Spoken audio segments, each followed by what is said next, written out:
Hello and greetings. It's on later.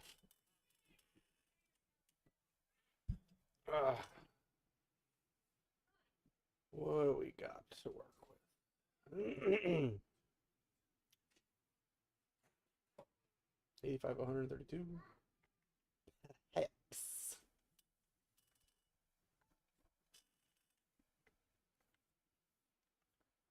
Let's see. I gotta figure out the cuckoo pot.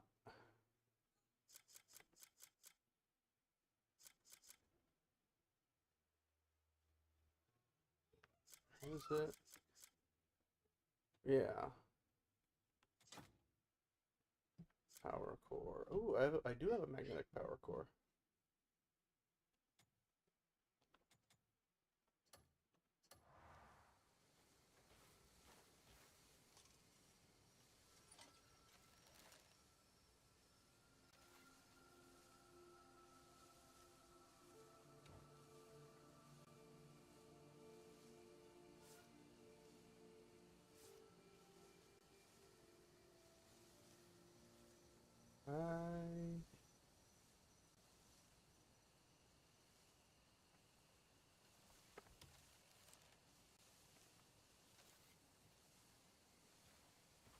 Do I have to be in fisticuffs mode?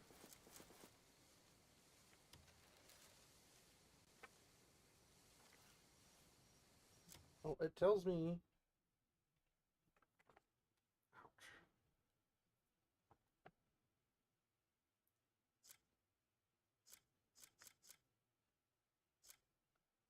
Ouch.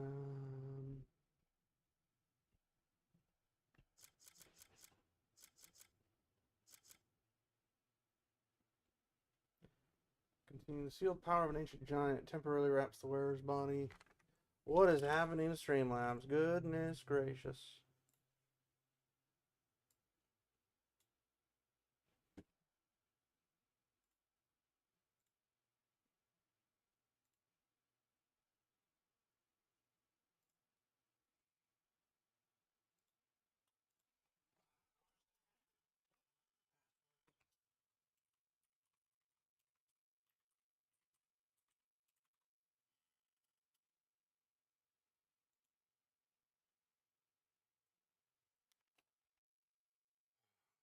Okay.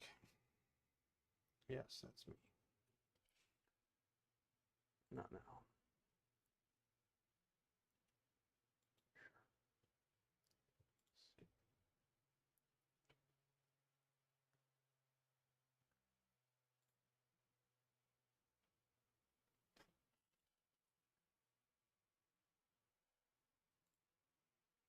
Huh, I didn't know I could do that from inside. That's actually kind of nifty.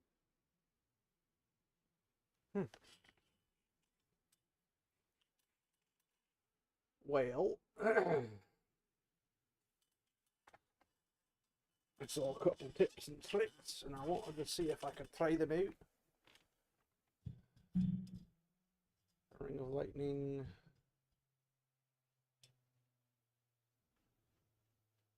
Attack +4, charge lightning. I don't know what that means, man.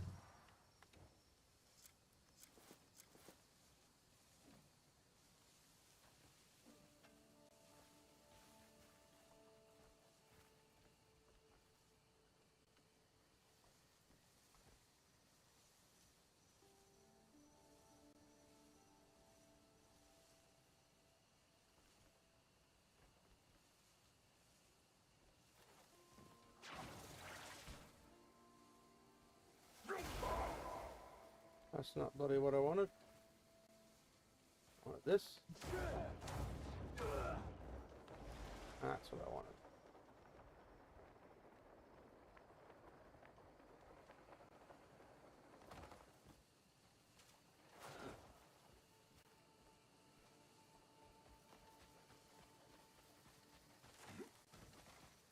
We demand a shrubbery.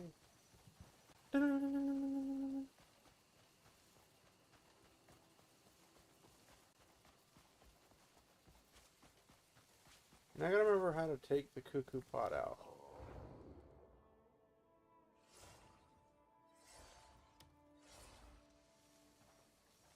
How do I take the cuckoo pot? Hey!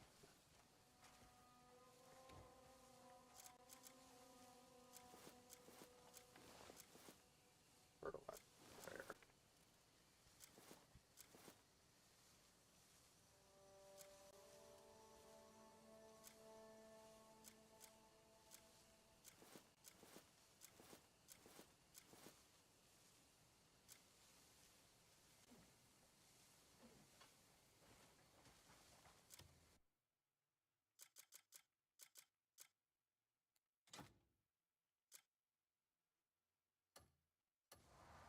Do I have to do this?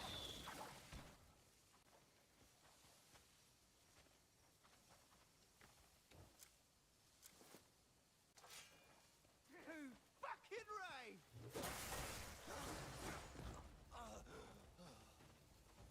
Hooray, A.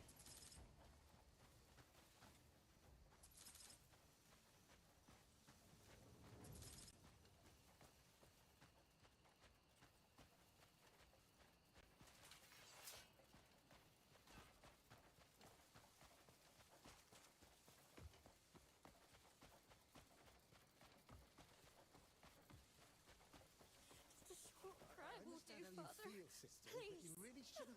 That just show up on the south side. Oh, I did. Will be in my prayers. Appreciate your kindness. My poor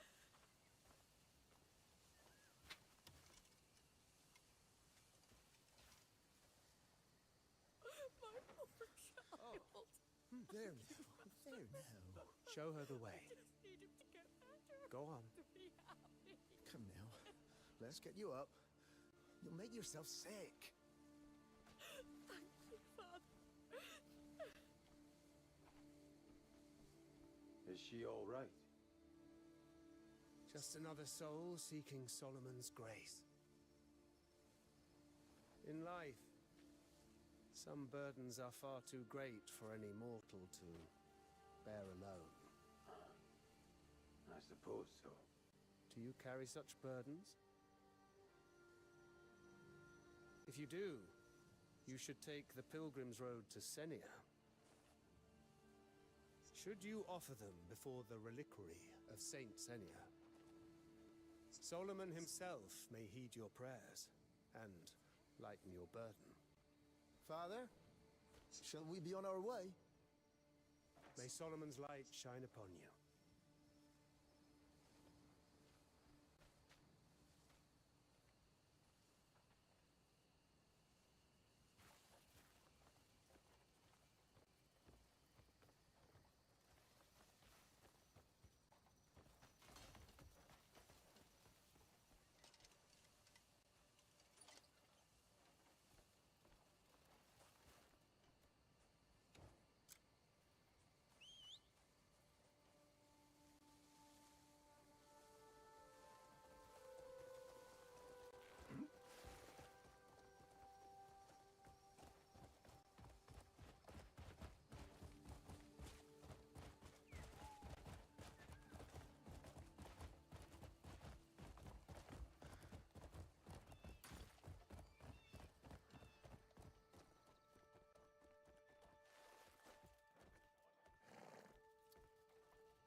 There's proper entrance I was trying to get to.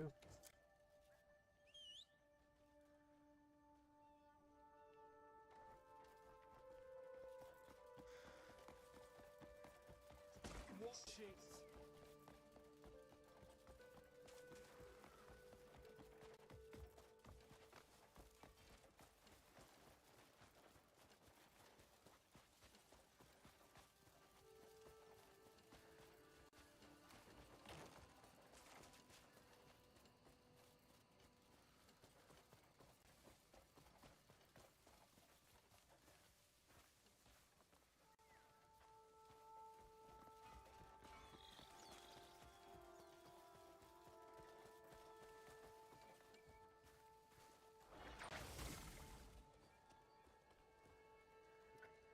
The horse followed me the entire way.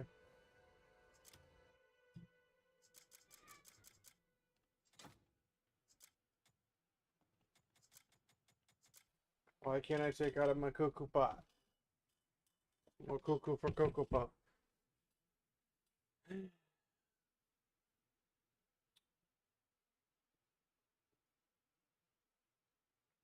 Ugh.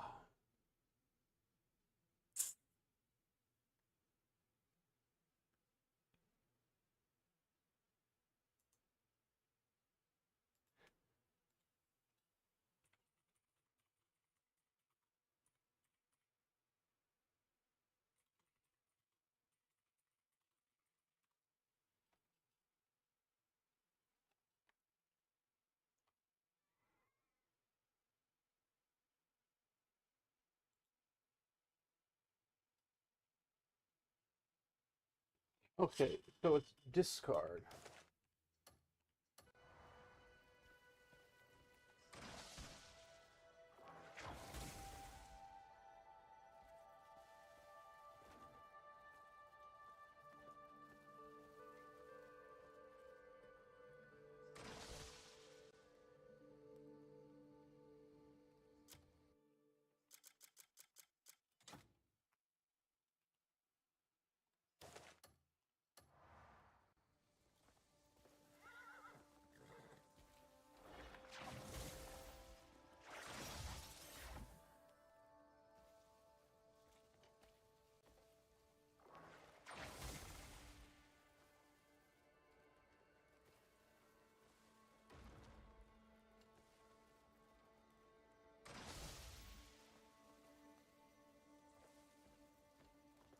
Are your eyes as sharp as a hawk?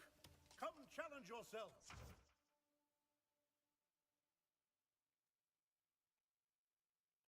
You look like you've handled a bow. Care to give it a shot? Unintended. Haha. You look like you can handle bow. Care to give it a shot?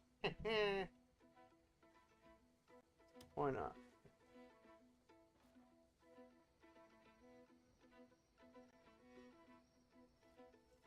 Idle hands make for a dull mind. I apologize I'm ready. in advance. On my mark.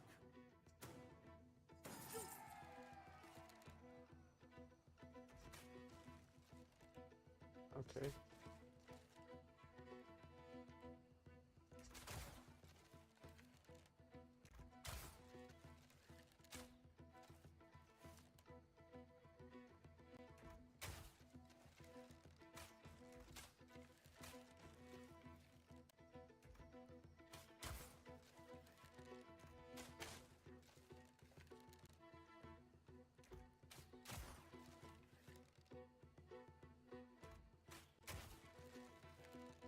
Oh, I can beat him legitimately.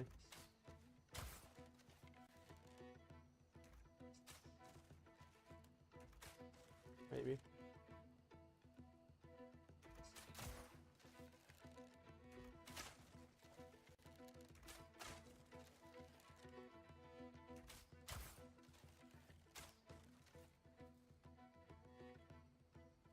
I don't know what happened to that thingy. Be ready for whatever That comes. was a great game. You're not bowing out just yet, are you?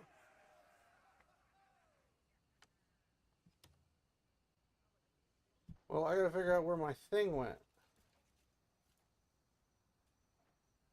Are your eyes as sharp as a hawk? Come challenge yourself.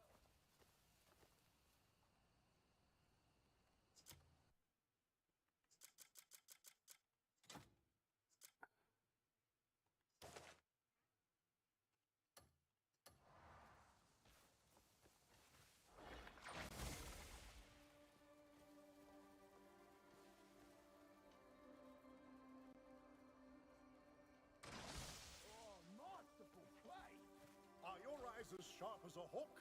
Come Ready challenge again. yourself. When you're ready, we'll begin.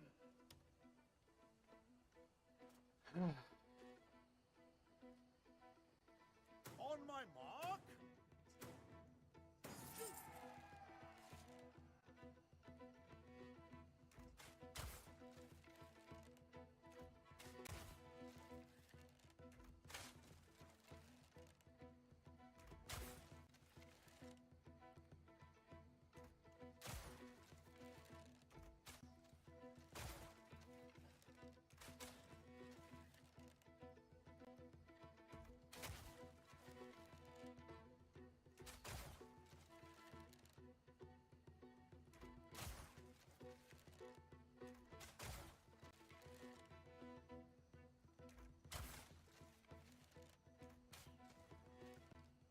Didn't see that one pop up.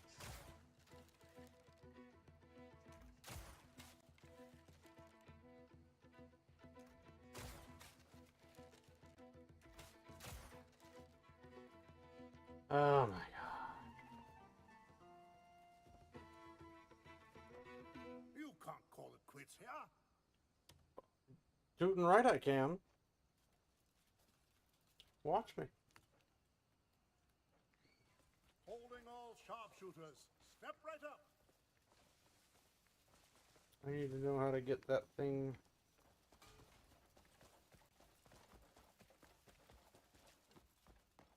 I bring a message for you from Lord Alphonse.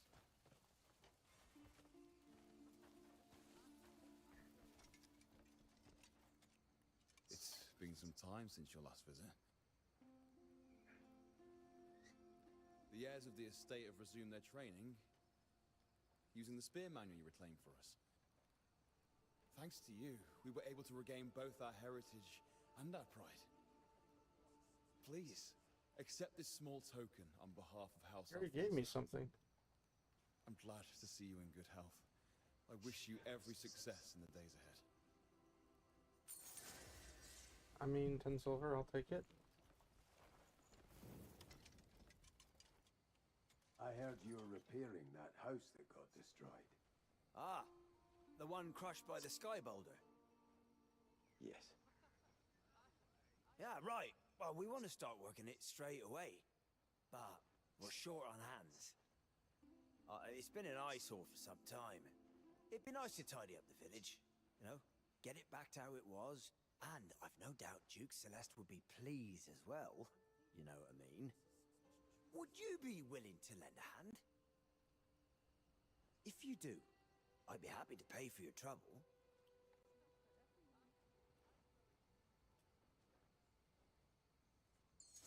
All right, mate. From the top, who are you?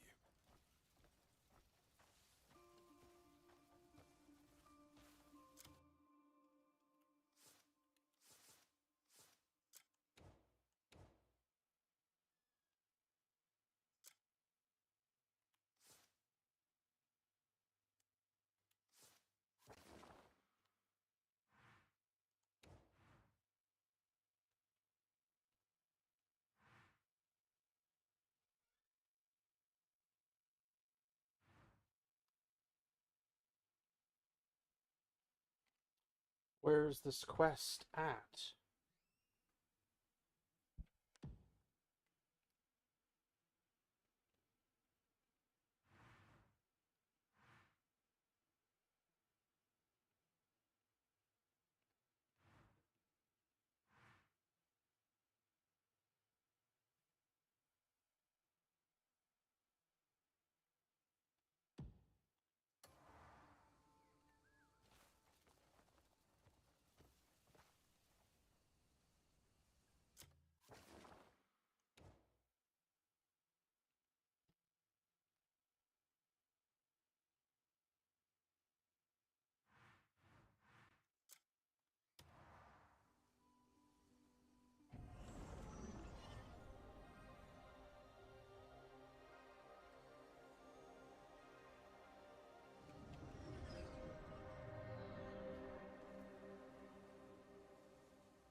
And got a minute.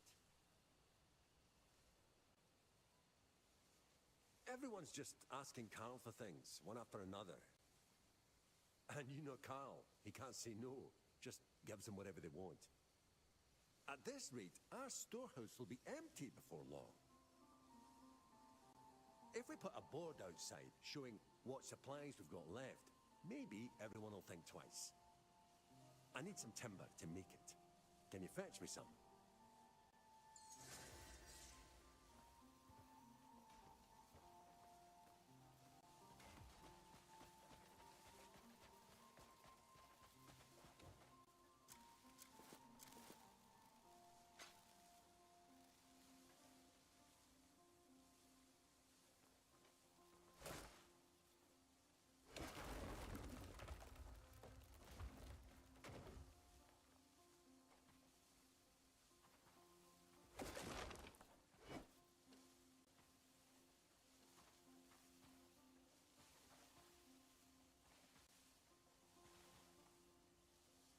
Can I grab it?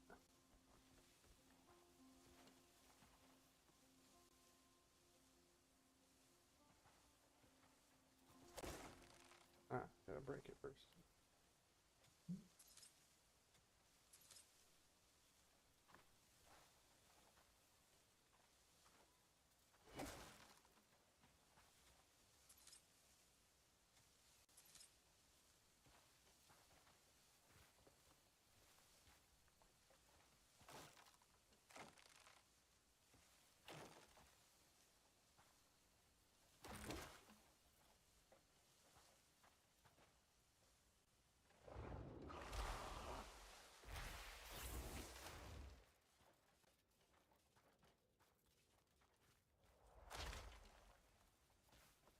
Try to fall back on top of me.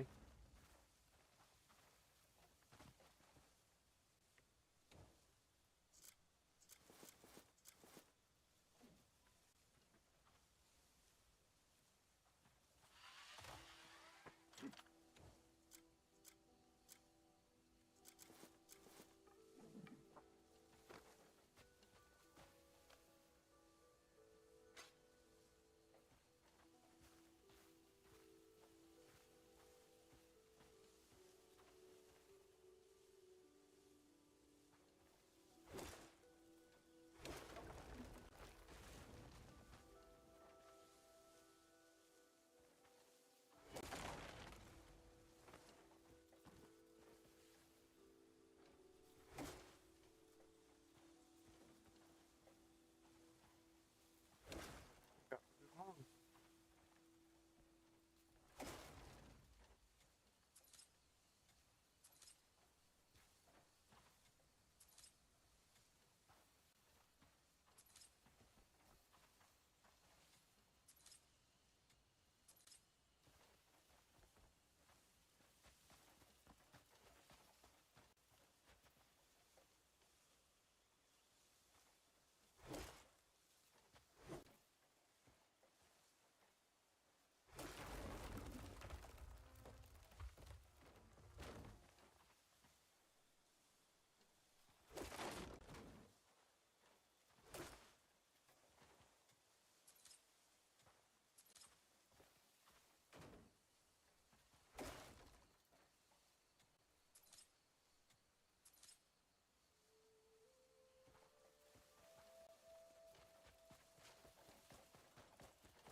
These bastards just take and use whatever isn't theirs.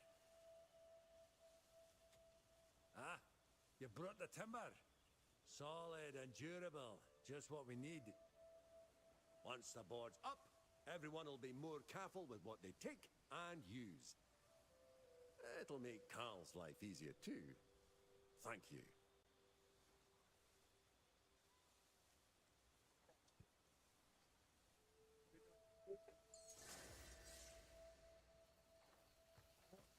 So I'm just gonna have to go to the place.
This forge has restored many fine blades.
Large bones and silver ore.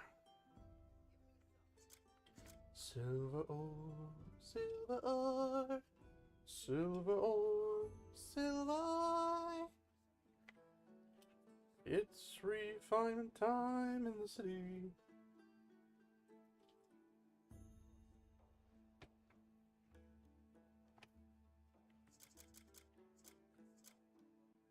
I don't know where to get ivory.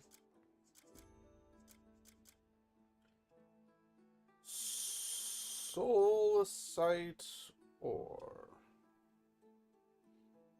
No idea where to get that. If you want something unique, just ask.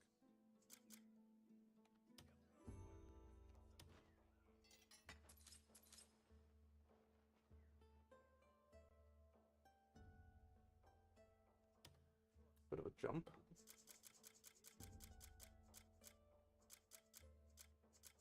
Oh. What?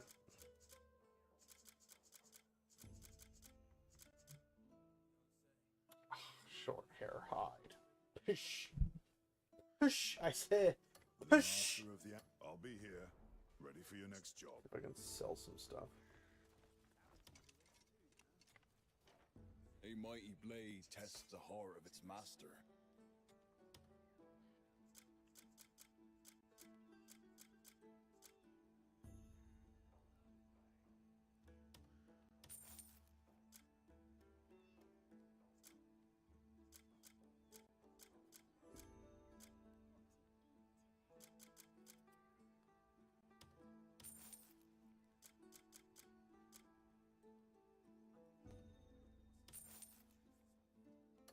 Searching for drop by whenever you need an edge.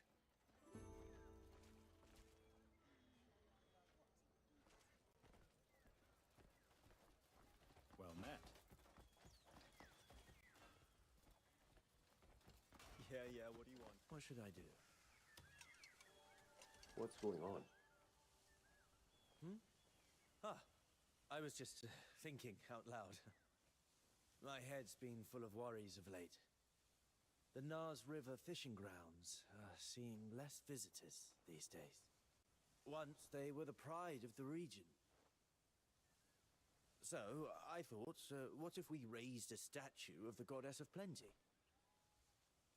It'll be a nice addition to the scenery and stand as a symbol of fortune and prosperity.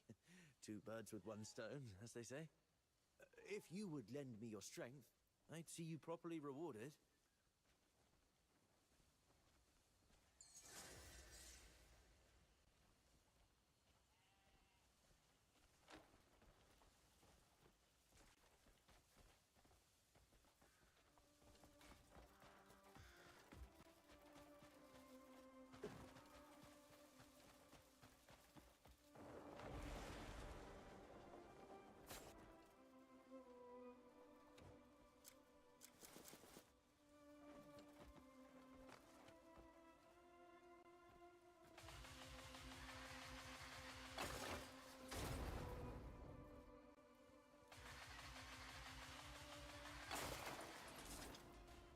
Knuckle drill OP. This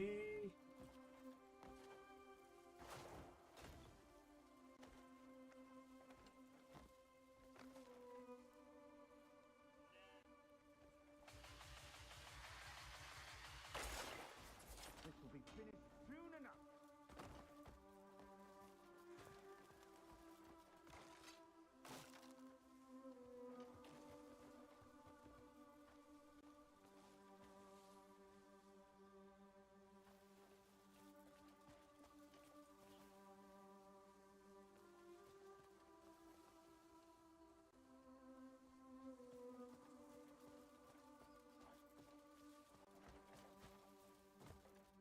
I don't remember what I was doing.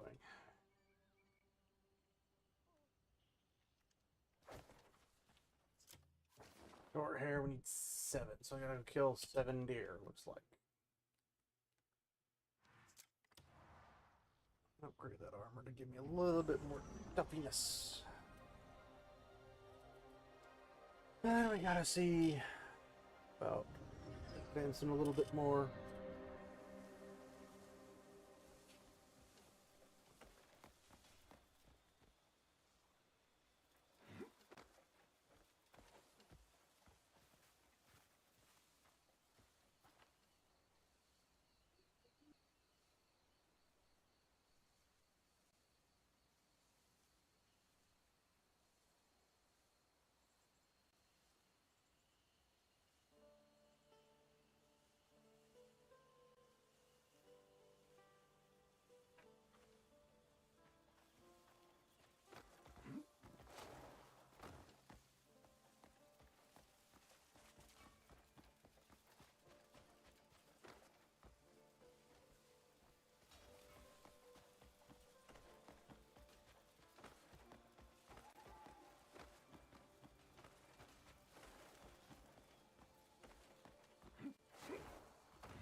wonder if I already have that file.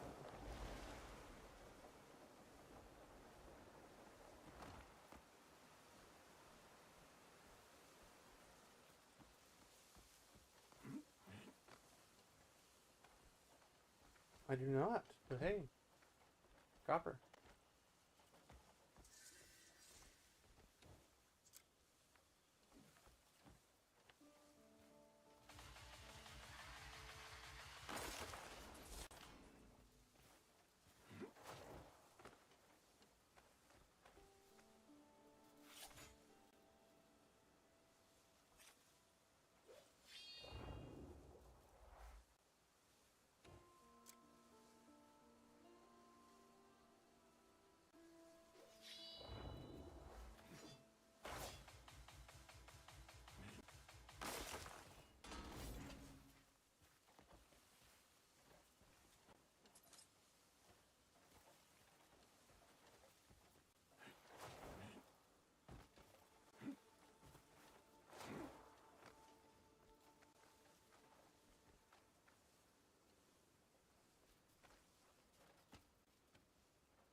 Problem is I can get there, but the ores doesn't get swept away before I can do anything with it, so it's not really a point to doing it.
I went right by that too.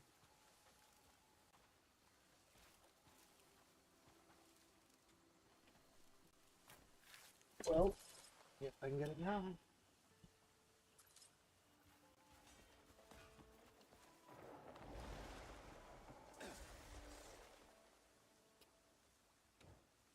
Like I needed it,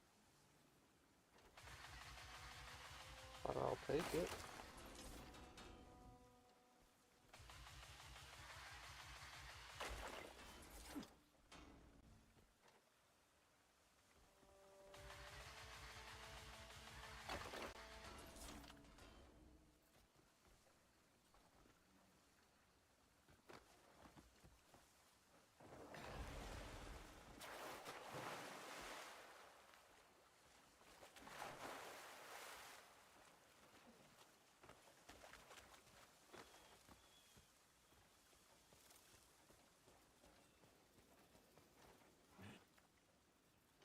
Another one over there. It's probably iron.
Pretty sure I got what I need.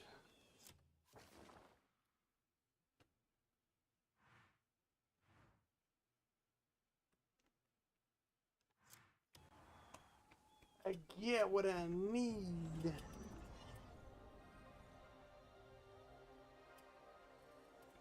But do I need what I got? The world may never know.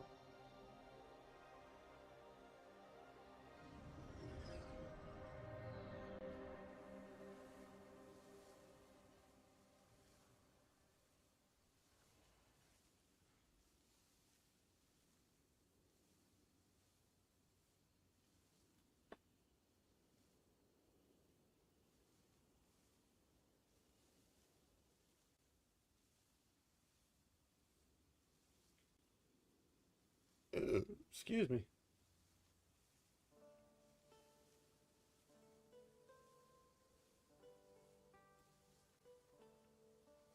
Oh, that's right. I had to go all the way to the Crimson Desert for this. Let's finish this first.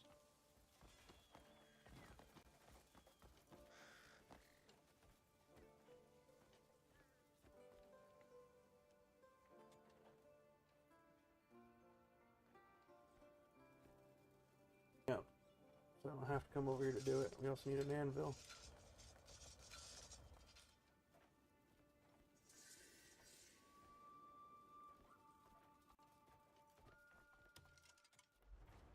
Stay and see what skill and fire can create.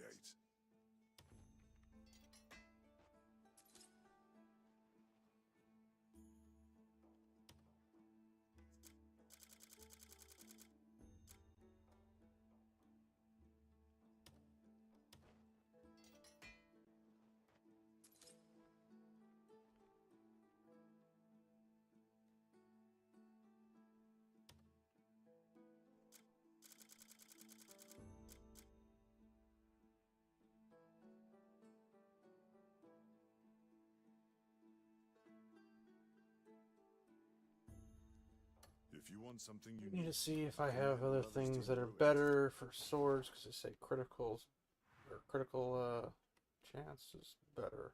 Or strike, whatever. Just bring it in.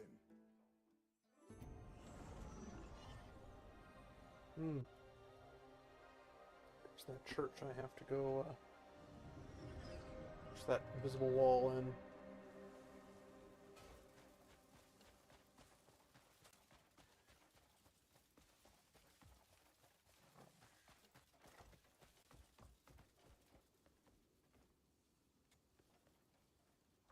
Alright, which sword am I gonna go with?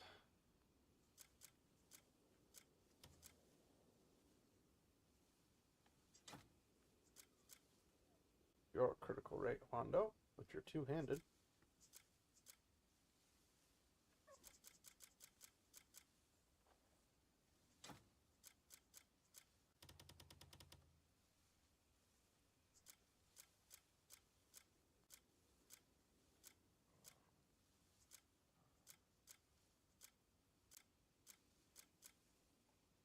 Your critical rate and attack speed, Hollow Visage.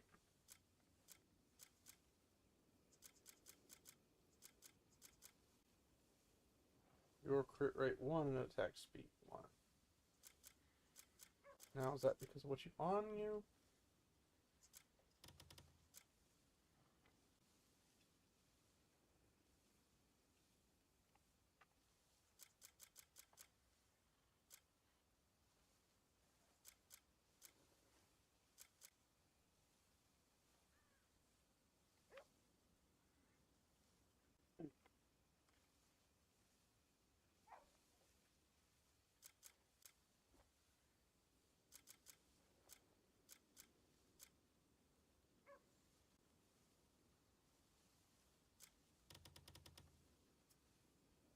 That's bloody disappointing.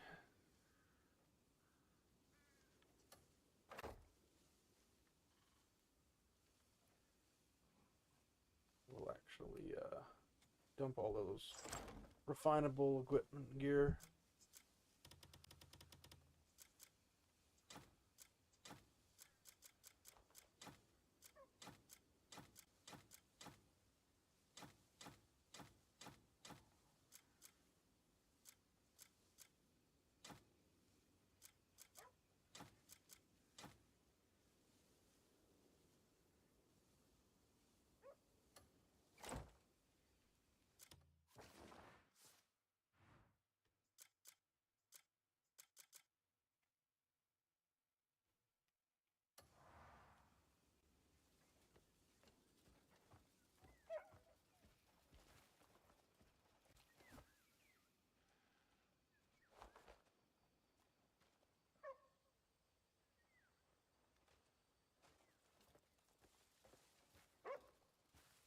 Hello, hello.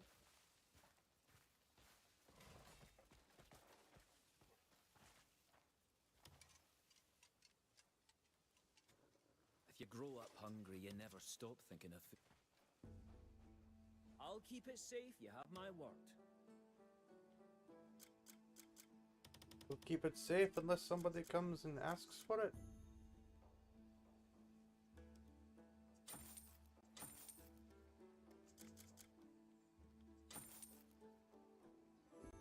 I'll keep it safe, you have my... Don't worry, I always make sure nothing goes missing.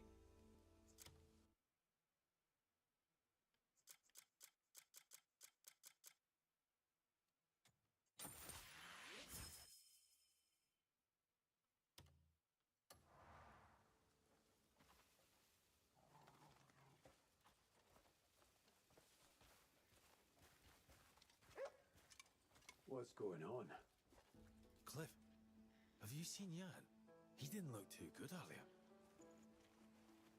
Came asking for coin, but had the eyes of a kicked pup. I brought him food instead, but now he's up and vanished. Not a surprise. He's likely causing trouble somewhere. Cliff, Jan's in trouble. Real trouble. Real trouble? That idiot's been hauled off to the fighting pits. No time to explain. We need to go. Now. I'll fill you in on the way.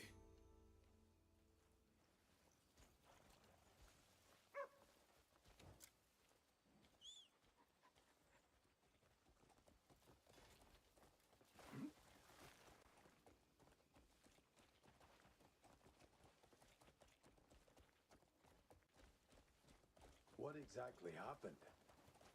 Ever hear of the Golden Fist Arena? Big name amongst brawlers. Brutal place. They settle things fist to fist. No steal allowed. Winner walks off with a portion of the wages. That's where Jan is. Did he break a rule during a fight? He'd be better off if that were all it was. He got drunk off his arse and stormed into someone else's match. And of all matches, was the bloody finals. Huge purse riding on it. They had to stop the fight because You could always just start the fight back up when he's arena's out. demanding compensation for the losses. Even if he had coin, you know, Jan, he'd sooner fight every one of them than pay a single silver. So, they've locked him up. And it's not just the money. Letting the man who wrecked the final bout walk free would shame the arena. They'll want something from us. Some way to save face. I don't like the sound of that. Neither do I. And if we don't get to him fast, it'll make it worse. He's not the type to sit quietly behind bars. If we're slow, this could turn ugly. Maybe I should tell him to lay off the drink. What else do you know about the arena? Big old place. Been around for ages. Draws fighters from all across Pywell looking to test their skills. So naturally, the wagers get sizable. Becoming the champion of the arena is considered a great honor. But you risk your life in every bout. Last time I win, half the fighters got dragged out maimed beyond repair. Crowds crave bloodshed, and the arena gladly gives it to them. Rumor has it they've got a shortage of fighters on account of near killing every combatant. Maybe come up with a better. He's a tough bastard, but even he can't take on an arena full of brawlers. Maybe we should have begged coin off Carl. No, we can't go spending the camp's fund cleaning up Jan's messes. If it comes to coin, we'll figure something out. But we ought to try and fix this by ourselves first.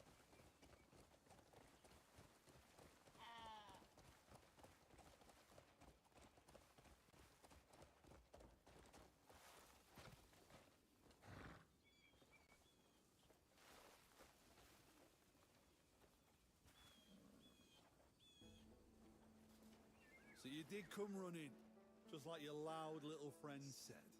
How very loyal.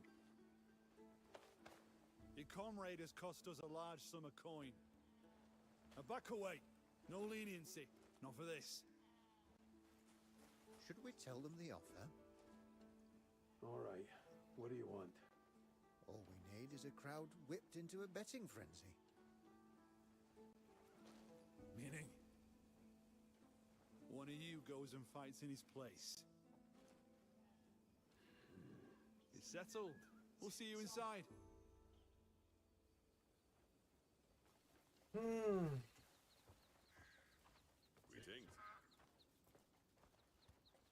Well now, don't you smell fragrant? No weapons, no excuses. Bare fists.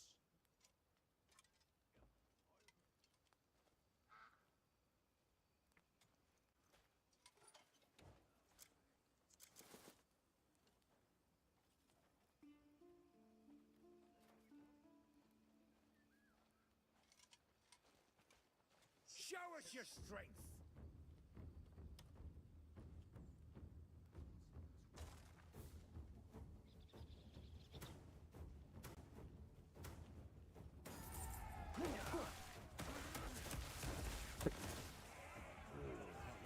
Watching the grey mains. You should have another go. It's only 3 times. We're in good shape. If it's more, we're gonna probably be rough. Are you prepared to face me?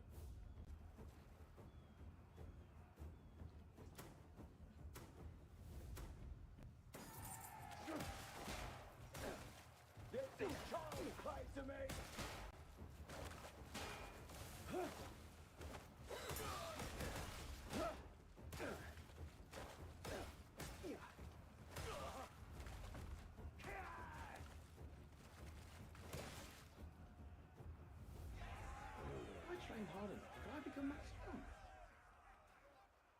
You should have another go.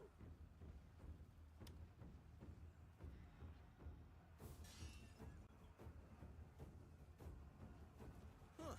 You look like you could hold your own.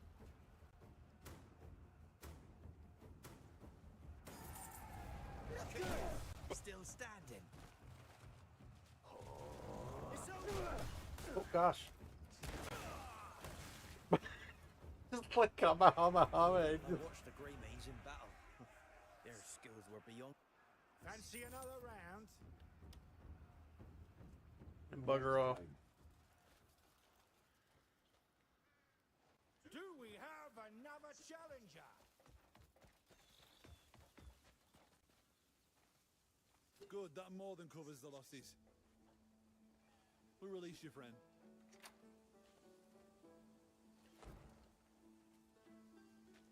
It's about fucking time. What? You looking to be made a eunuch? Fuck's sake, you mad bastard. Shut it and walk. Why?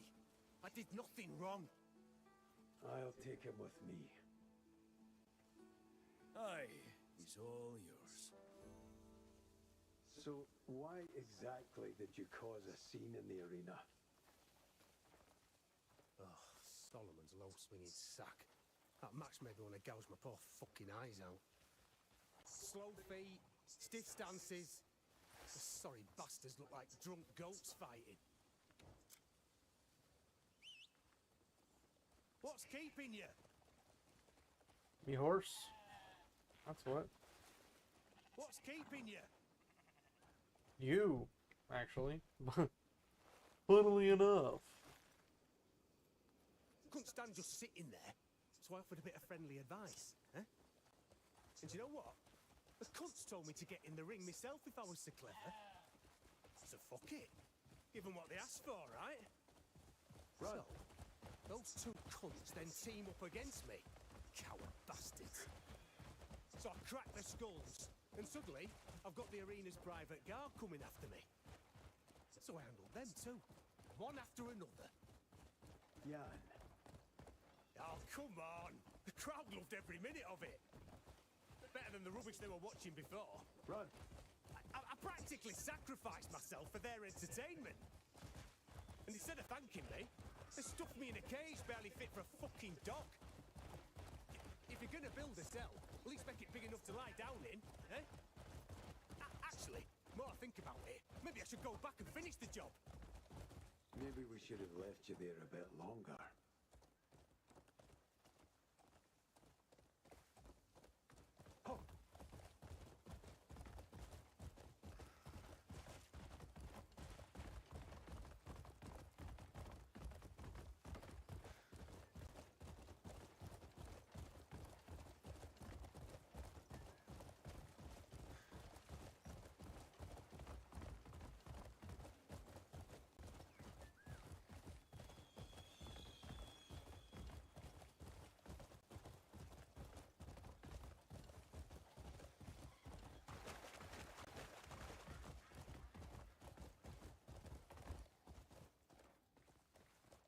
Yeah.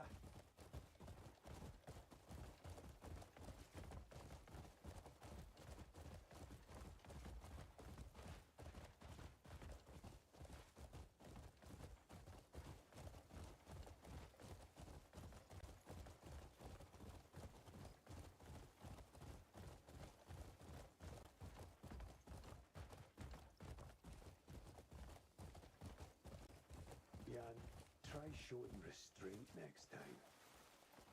I'm fucking knackered. Oh, shit. I gotta go see Naira. Gonna shut her up good this time. You know how she is? Starts bragging and never stops. Well, she heard about this archery contest at some wet-ass noble's manor. She kept bragging on at me she could beat me with her eyes closed. Silly cow. I was all set to make her eat a big slice of humble pie. I can't shoot a bow like this. Hey, why don't you go? Kick her ass. I'm sure Naira's already at the manor. Oh, I don't want to do the archery contest.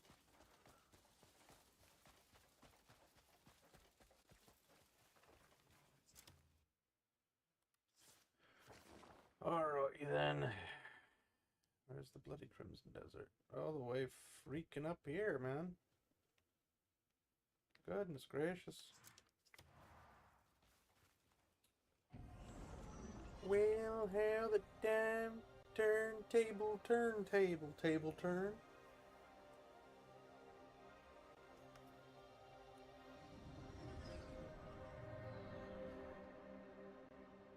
Alright, where am I bleeding going? Not terribly far for the first section.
Ah. So that's what it is.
Uh-oh.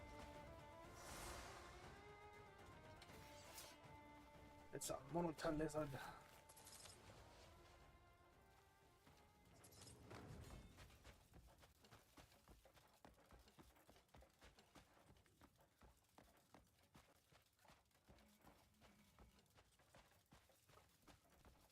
Oh, I feel like there's something at the top of this hill. Because.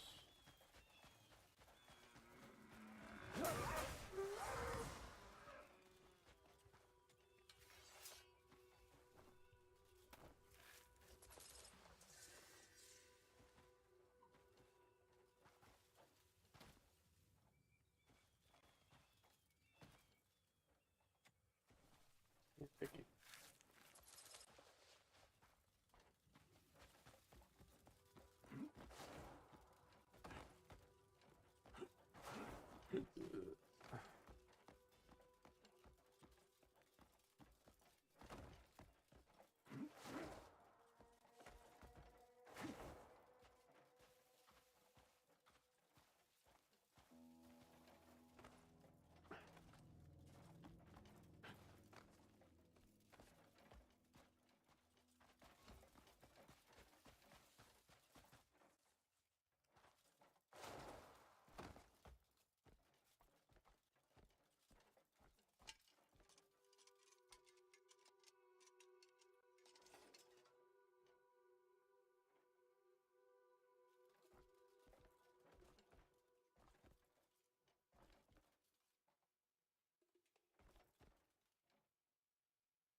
Male variation of pronghorn. No, it's a gazelle.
Golden Scale Bandit.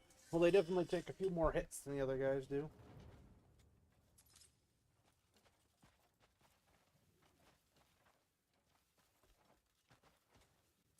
A lot of desert packs.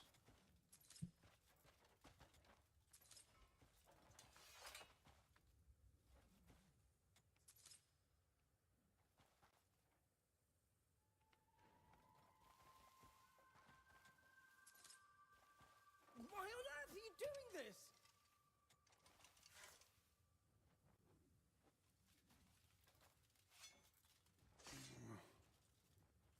He saved my life. I thought that was the end of me. I think some of those thugs are still lurking around. Could you escort me to the trading post? I never imagined there'd be so many outlaws in this area. The main roads seemed safe, but my life nearly ended today. Weren't you coming with me to the trading post?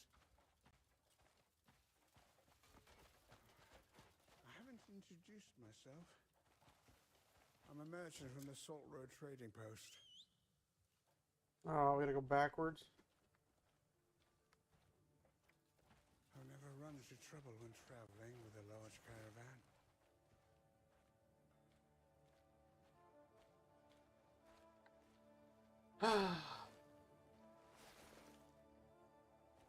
Seems they only hunt those traveling alone. Once I'm back, I'll make sure to warn everyone to travel in groups. Have you ever visited the Salt Road trading post? It's always bustling with rare goods and people from all over. I'm sure you'd enjoy it.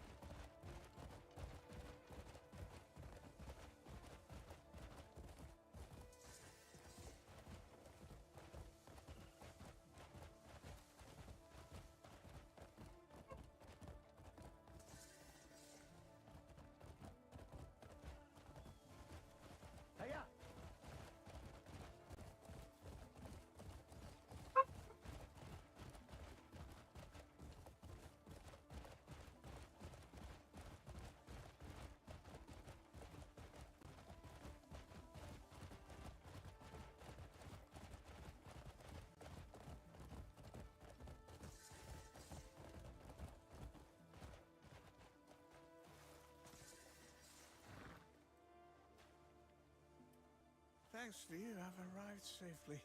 I truly appreciate it. In the desert, you never let your guard down. Today proved that again. It's not much, but please accept this token of my gratitude.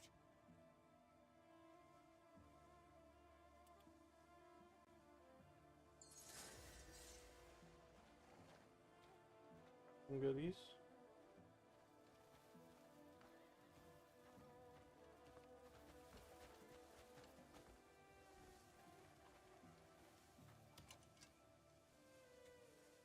If you're looking for quality, you wouldn't be looking here, eh? That's a way to sell your goodies.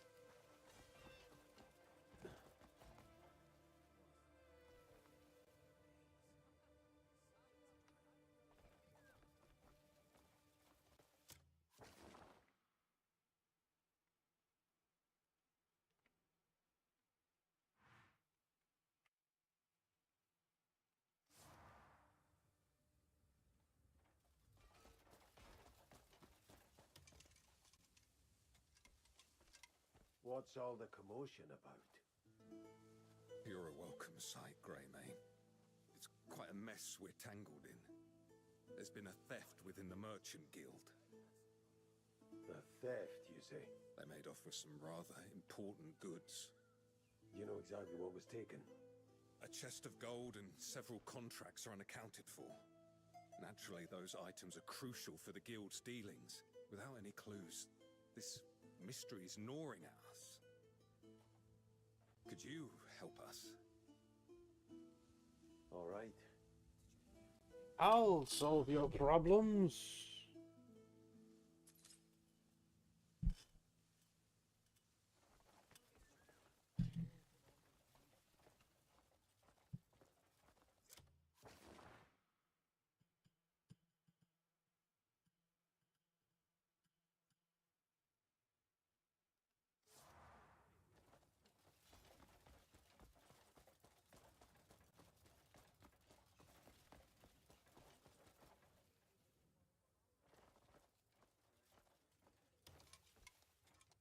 Rare pieces from far-off vistas.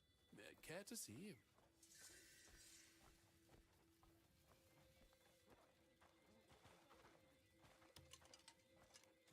Are you the branch master, Rashim? Yes. What business do you have with me? Well? I've heard about the theft at the guild. So you've spoken with the captain of the guard. Goods have been taken from one of our strong boxes. But there were no signs of anyone trying to force their way in. So, I presume whoever it was must have had a key. Is there someone entrusted with the key? Yes, Mahmoud holds it in his care. He's been a trusted friend for many years. Yet the truth must be found, I suppose.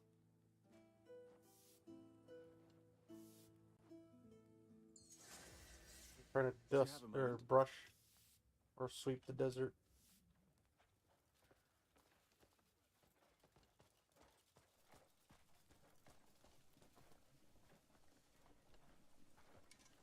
Wish I... There must be something rare that only the desert can offer.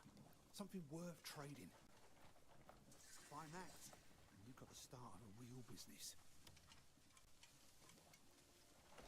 I'm investigating the theft at the guild. Word is you hold the key to the strongbox. I do indeed. It never leaves my person. It's kept very safe. Do you recall anything unusual that day? At dawn, I stepped away to see to some business. But I'm certain no one came by. You're quite sure of it? Well, just a chosen few know where the strongbox is. The branch master, Shahina, and the guards. It was Shahina. Perhaps they took from a different box altogether.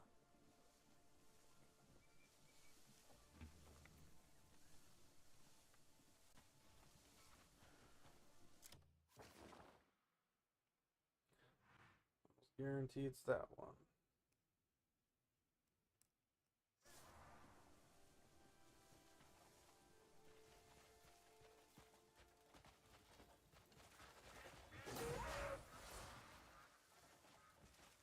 Gotta run faster, calf.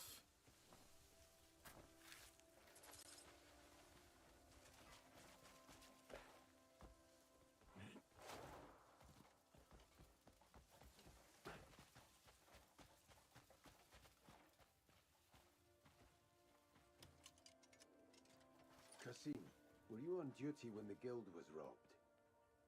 I was at my post all day. Not so much as a flea slips past me. Is that it? Is that all you need from me? Who came and went that day? Do you remember? Not a soul left the post the entire day. Not have known about it. And not a single trade took place either.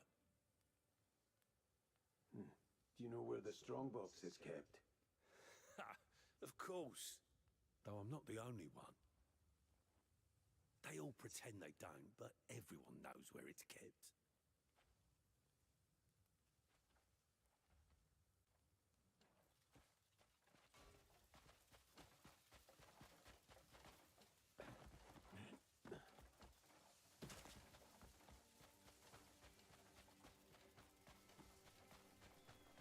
Low and slow is the secret.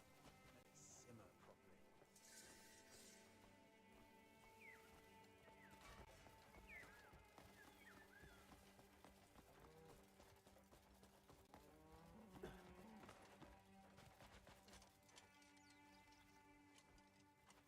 Well met.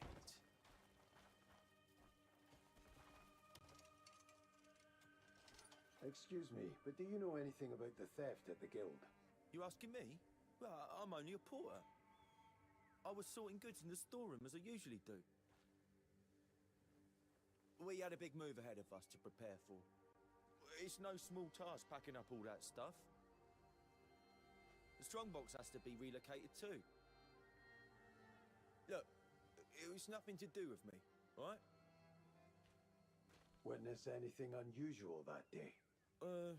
Thinking back, do remember the apothecary lingering in the camp at dawn, which is strange because he's usually gone well before sunset.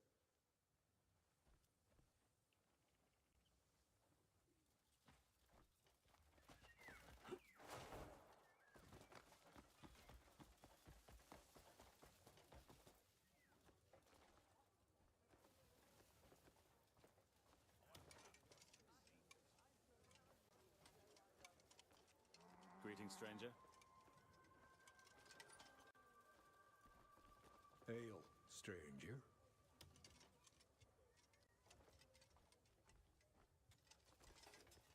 Pardon me, do you know anything about the guild theft? That day I was trading far out at the desert's border. You might be surprised, but I'm quite a talented apothecary. Can anyone vouch for your whereabouts?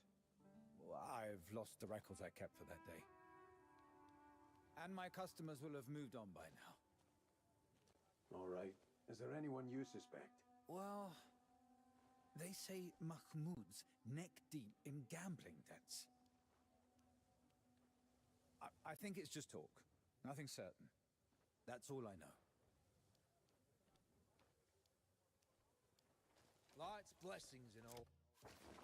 What?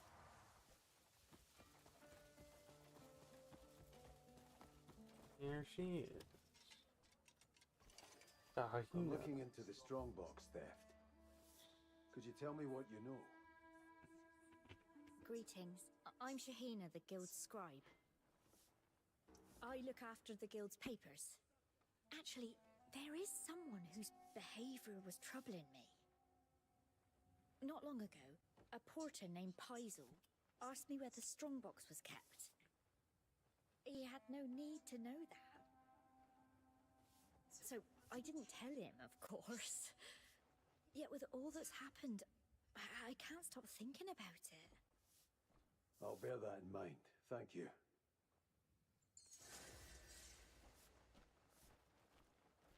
Good day, stranger.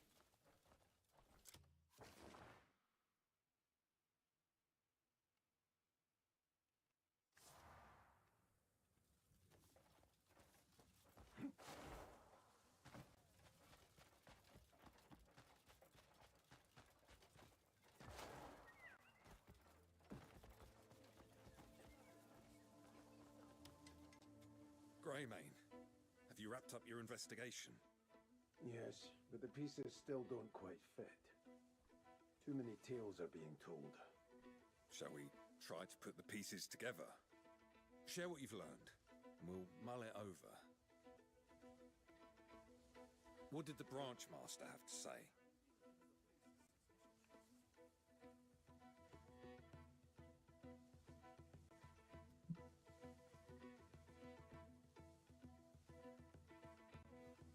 He's keeping a level head, it seems. He's been part of the guild for many years. Did Mahmoud give you any statement?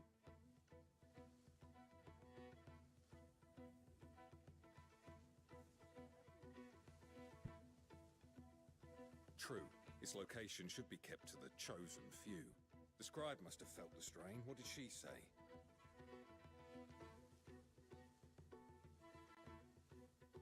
The strongbox's location. Perhaps it was linked to the upcoming move. Did the guards share anything useful?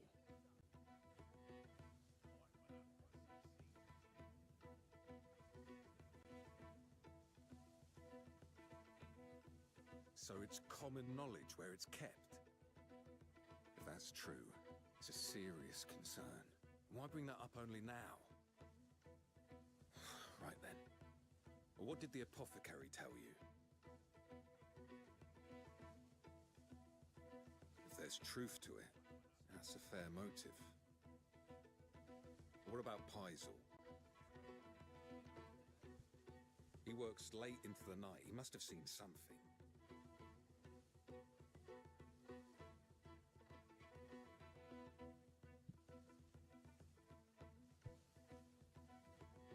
Spotted at dawn, you say? You've given me plenty to go on. I still can't believe everyone knew where the strongbox was kept. That's almost as shocking as the theft itself. Still, something you've said doesn't sit right with me. You seem to have realized it as well. Indeed. What reason would he have to lie? Bring him to me, and I'll take the inquiry further. Yes, speak.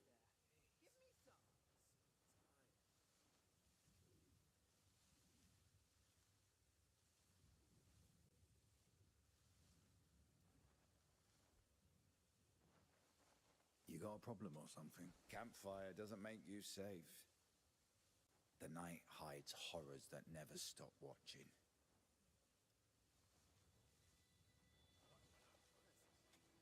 I've faced down a wolf pack and held my ground. Got the scars to prove it.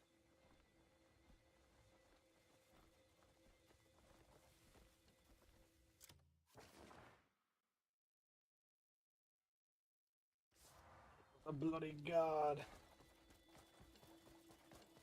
I don't It's actually the guard. They're just sending me to the guard for whatever reason.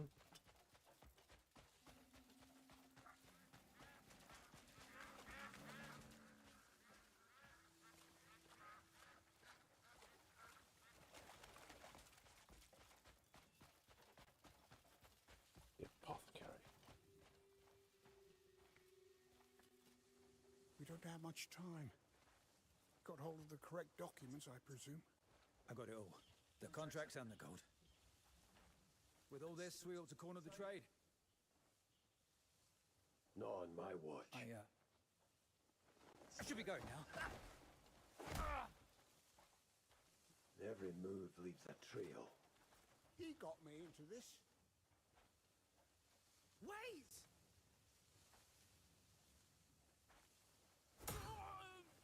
Who are you? Let me go!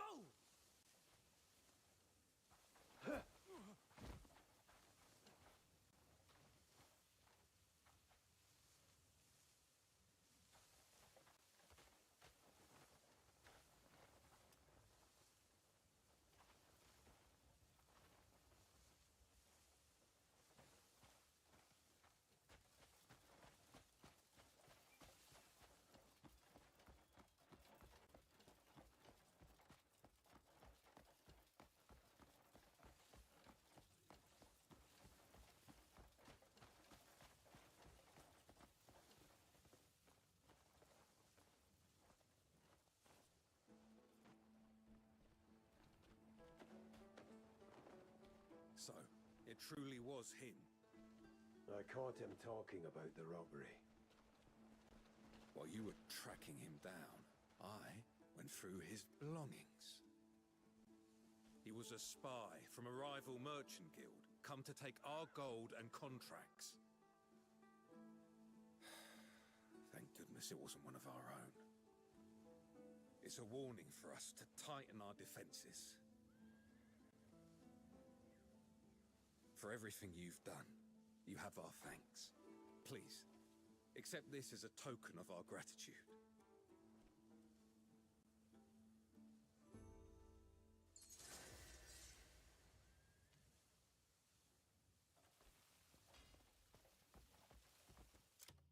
Hush cup. Whatever that means.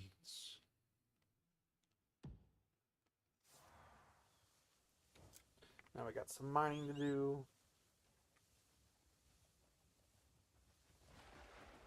Holy cow, that horse is like time to get there.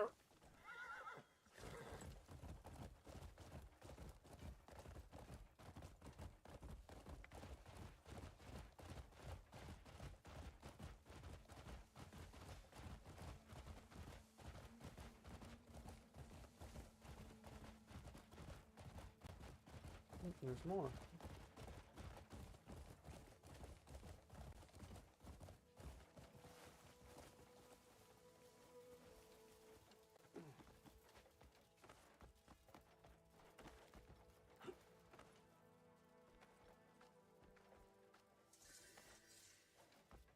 Hey, it's my boy Kappa.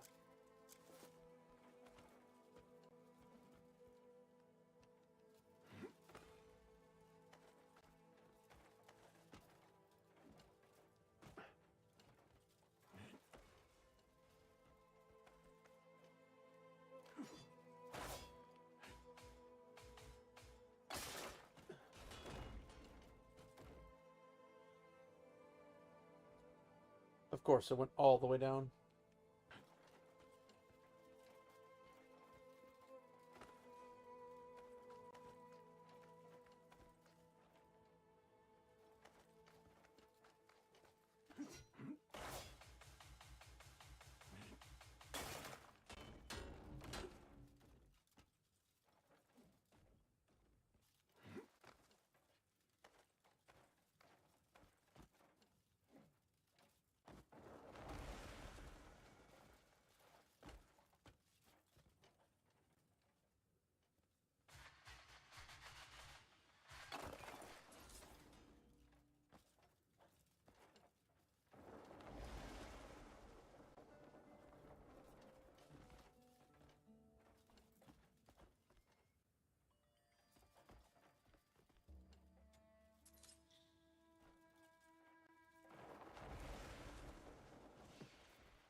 There's a lot more up top.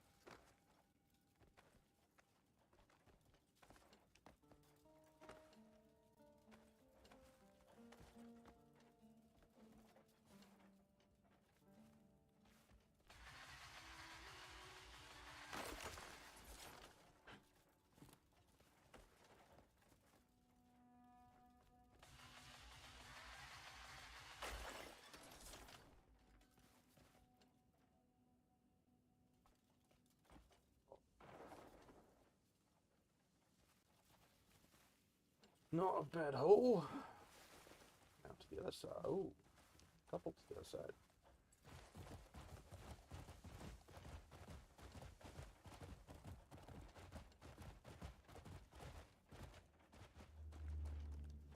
Or is that the one I already did?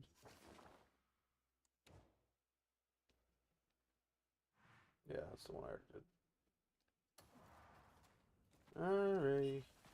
Alright, clever dick. Alright, clever dick.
Lot there.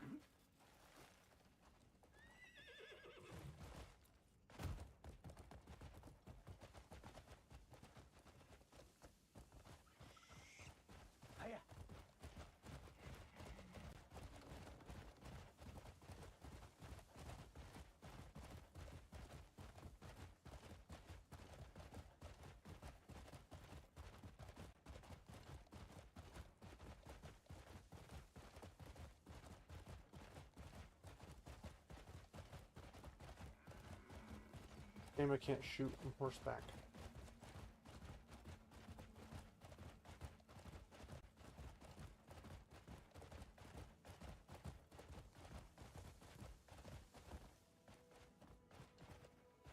Rhinos. Oh, what's over there? Yeah.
A lot of ore locations here.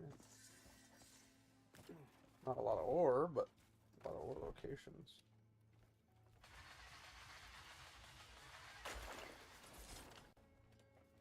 Is right, is right, is right.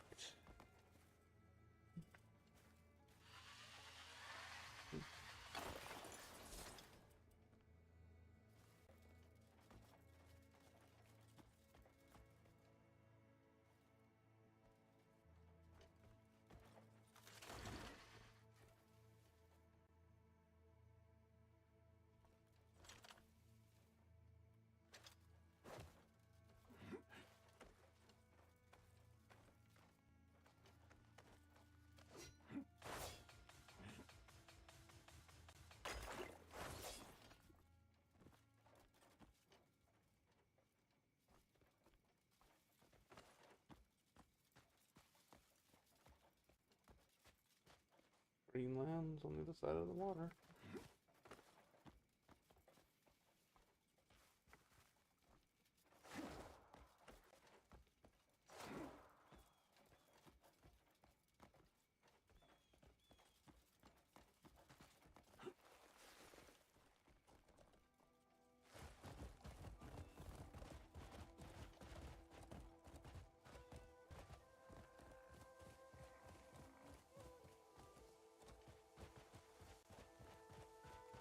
There just goes a water buffalo.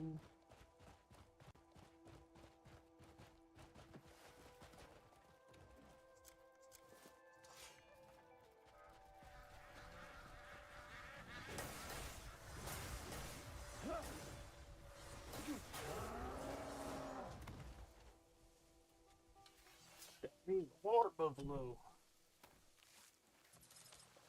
Smartphones choir.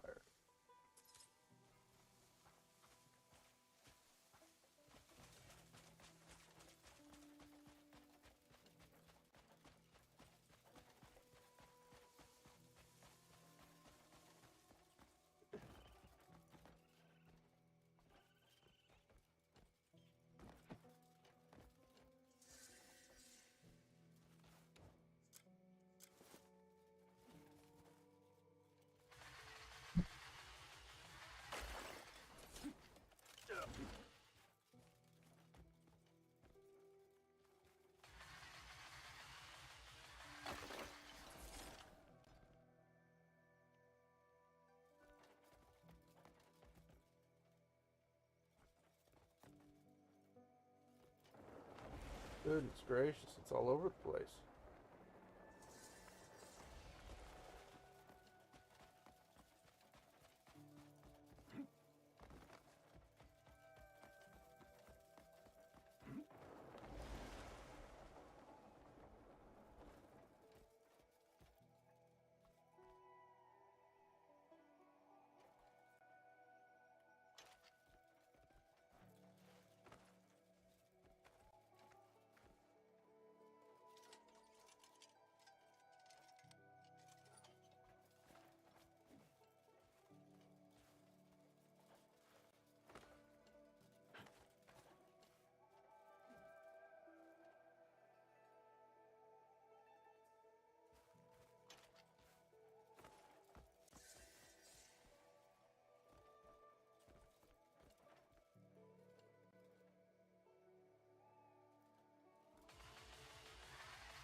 Oh, goodness.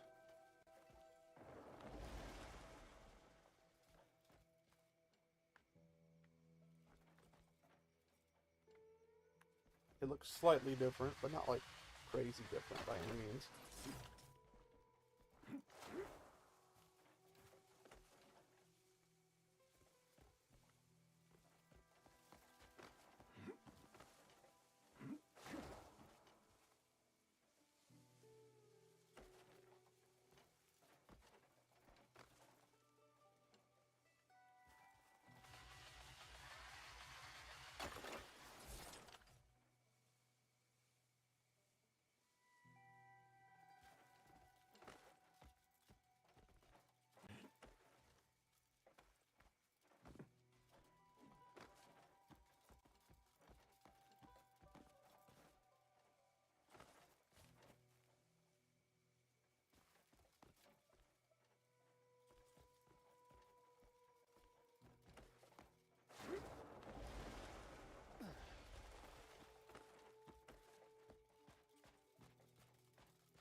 fight and have tons of.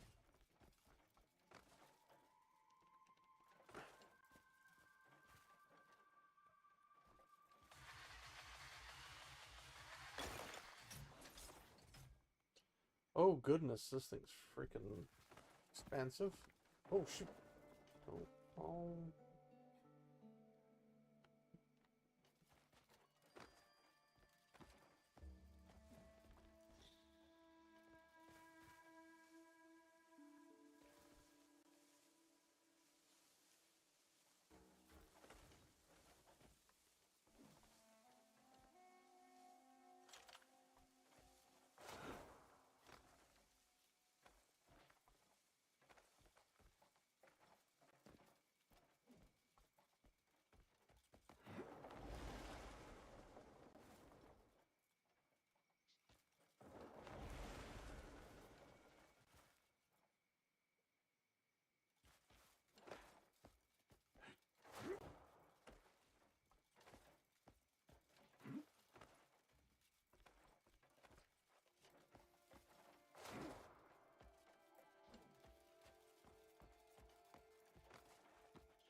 Fine.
Well, I accidentally killed the people I was trying to save.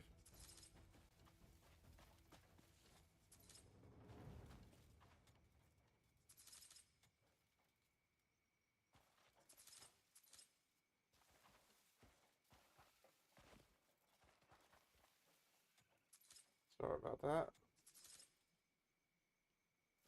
Wasn't intentional.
Guess that freed the camp up.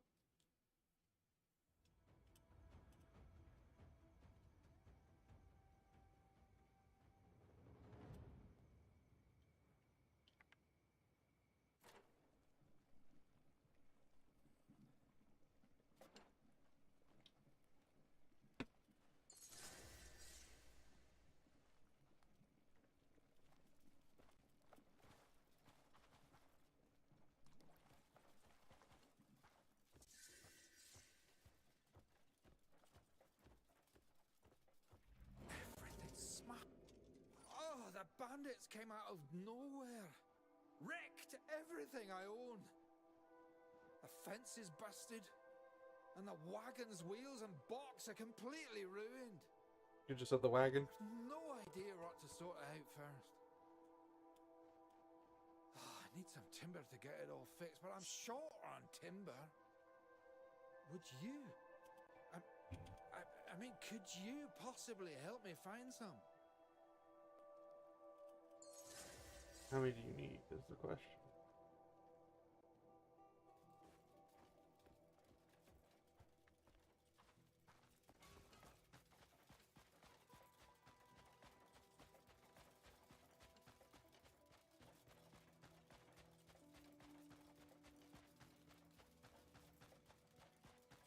Ironically, it's not the problem or the question of can you help me as much as do you have any timber in this area?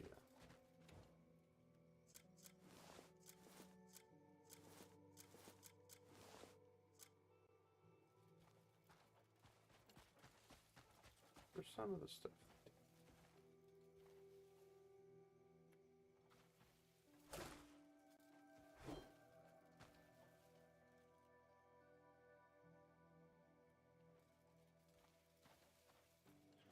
We've got trees, but you can't chop them.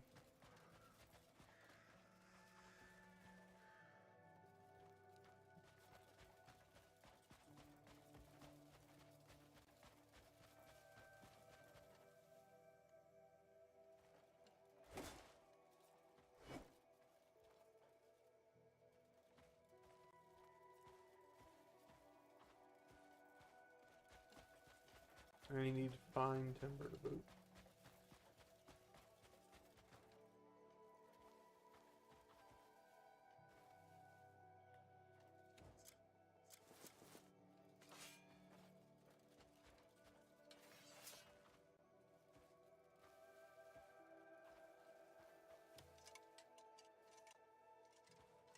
I don't have much time left.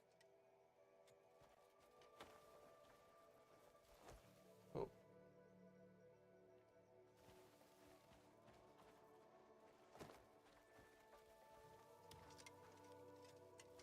What's going on? It was the Sunfang marauders. I never should have come this way in the first place. I don't think I'll make it. Please, let the guild know. All right. Let them know. I've lost too much blood already. Please, tell everyone at the trading post.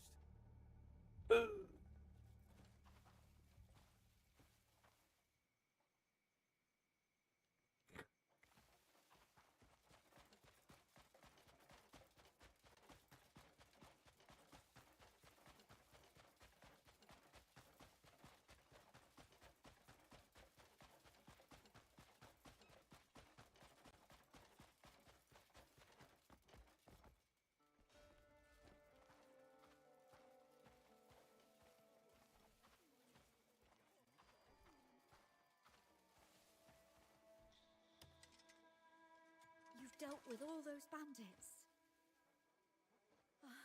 I'm with the Redwind Merchant Guild. Those bastards made off with all our trade goods from the camp. I could only cower and watch it happen. I can't thank you enough for helping us reclaim it.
shame to see it go to waste.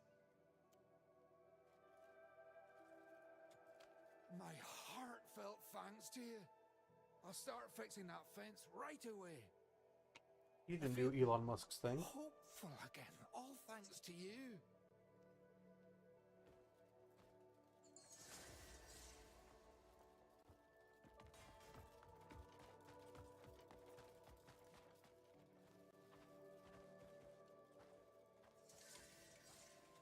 Spare me a moment, would you?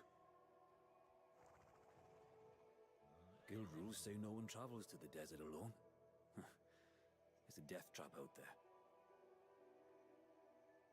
I've a load of goods to hurry to the trade post, but there's no one free to help.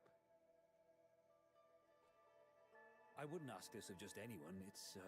It's only that I saw you handle a bandit horde all by yourself the other day, and I could really use your help on the road today. I'm not asking for charity. I'll even pay you for your trouble. So, what do you say? Why does he like question it? Like, I'll pay you for your trouble.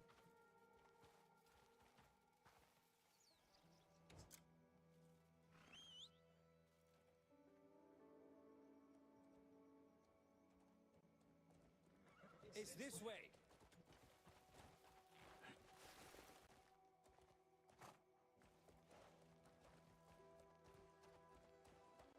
You really did save my day, thanks.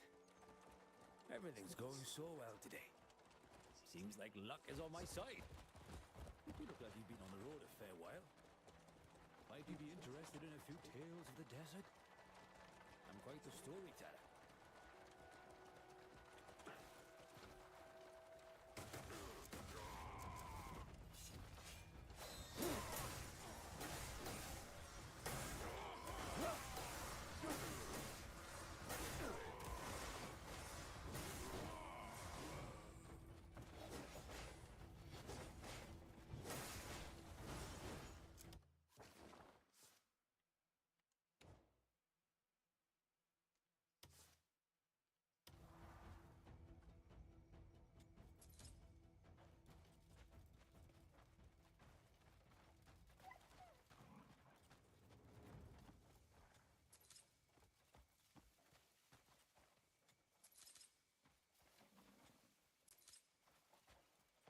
They made a poor mistake.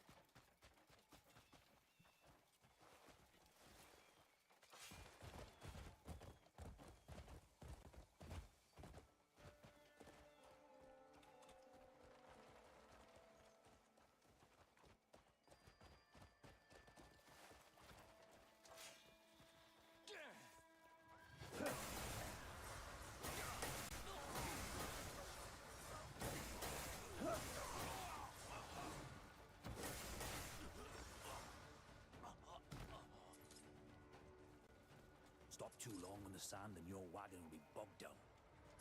It's best to keep moving.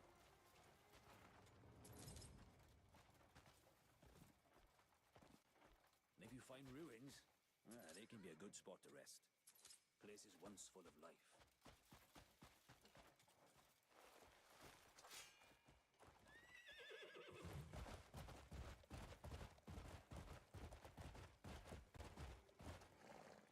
Well, of course, there are other dangers.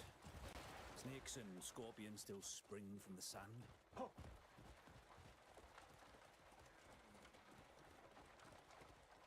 That's why knowing how to follow tracks is vital. But if there's a sandstorm, then there's no hope.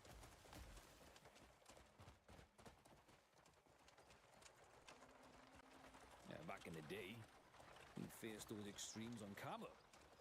But now, we've got wagons to carry greater loads.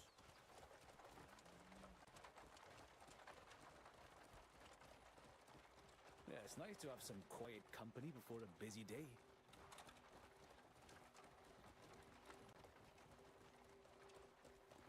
The desert will burn you in the sun and freeze you under the stars. It's best to always carry water and a blanket.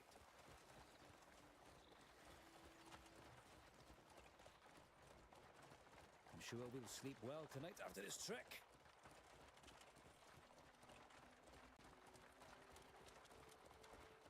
Generations have depended on this road for trade, and it's still busy.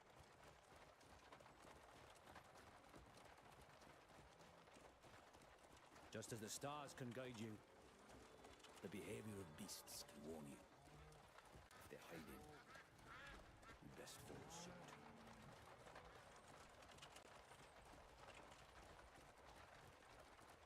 I heard a rumor last month of a merchant guild lost in the eastern hills.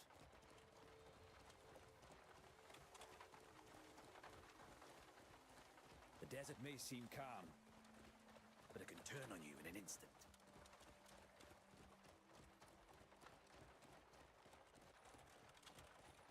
We're lucky the wind is calm today. Once a sandstorm hits, you can't see a thing.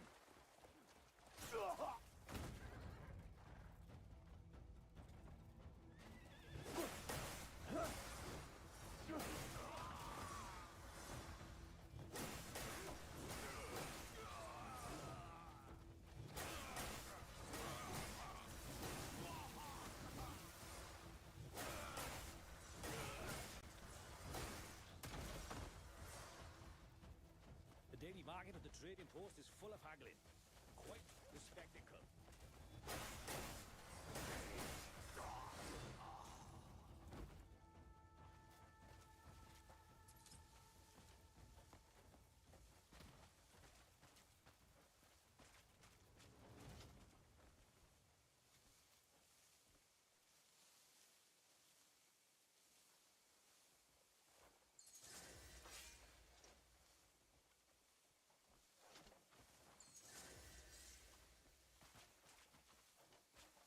And if the road fails you, the night sky will steer you, if you know how to read it.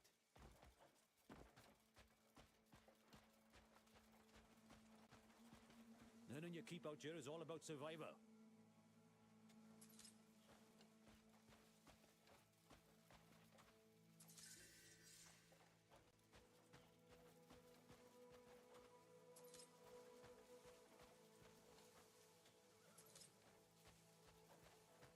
It's not safe to wander the desert alone.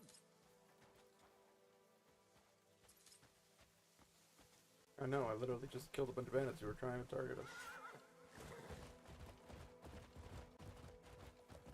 If you happen to come across some shade, it's a sign to rest. Worth more than water out here.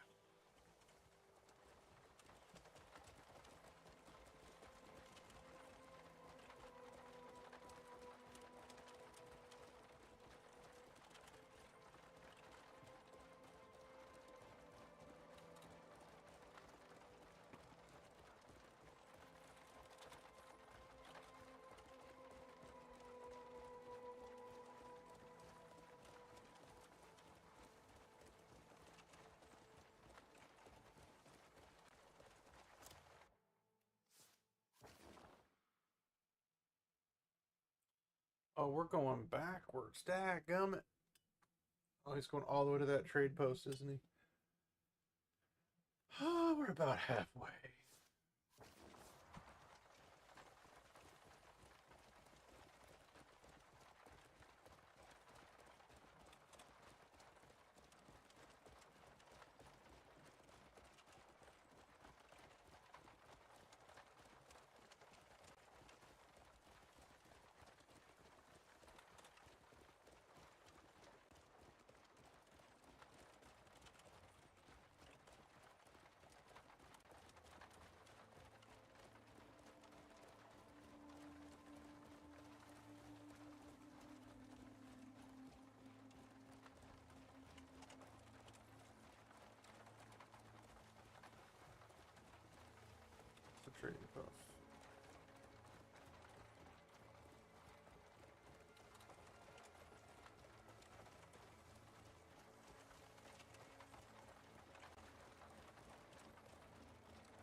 Oh, finally.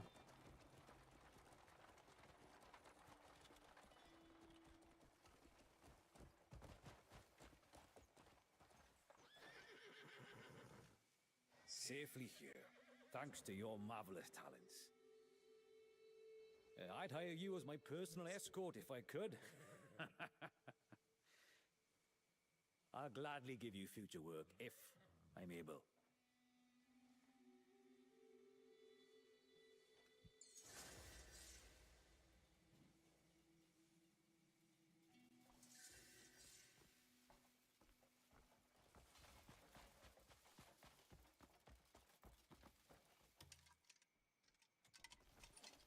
What do you want?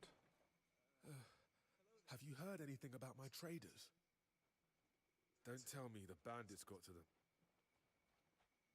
The bandits got to them. Yes. Bloody hell. Blasted bandits. There's no hope.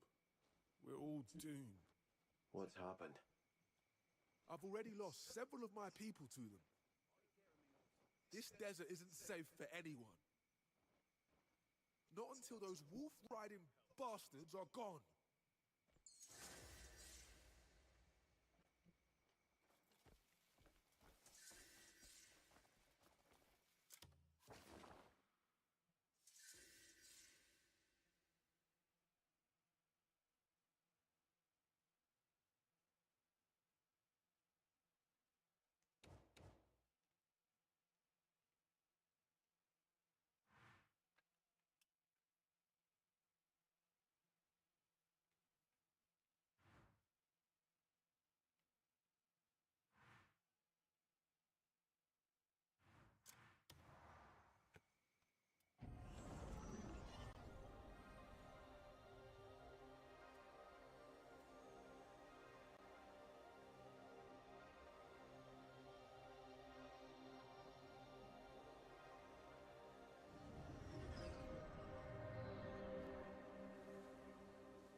What up, Roman?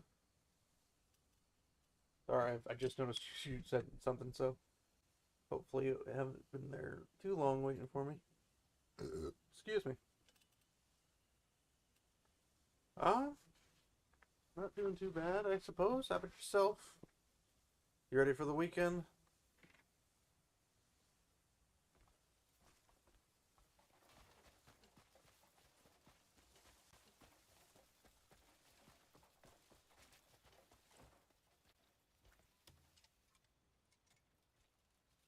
Oh, there you are.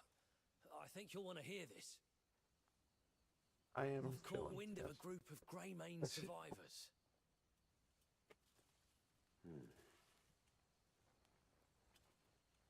It's a bit far out, but I think it's worth a look. I'll handle it. I'll mark their location on your map. I'm not sure who they are or how many there are from the information I've gathered. But they'll be surprised to hear we're getting the Greymanes back to full strength. Avoid news. What news is there to avoid? We'd better hurry before they start moving.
$2,000 Oh gosh.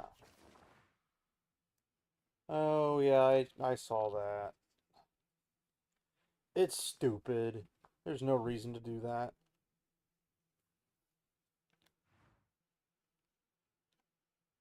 Despite popular belief, I'm not particularly fond of politicians. And when they do something good, I'll say you did good. When they do something bad, I'll say you did bad. Agreeing with somebody on one topic does not mean you agree with them on everything. People don't seem to understand or realize that. Not like, if Trump does something good, I'll be like, he did something good. If he does something bad, I'll say he did something bad. To me, it's cut and dry like that. But I know for everybody else, that's a bit more of a struggle to understand.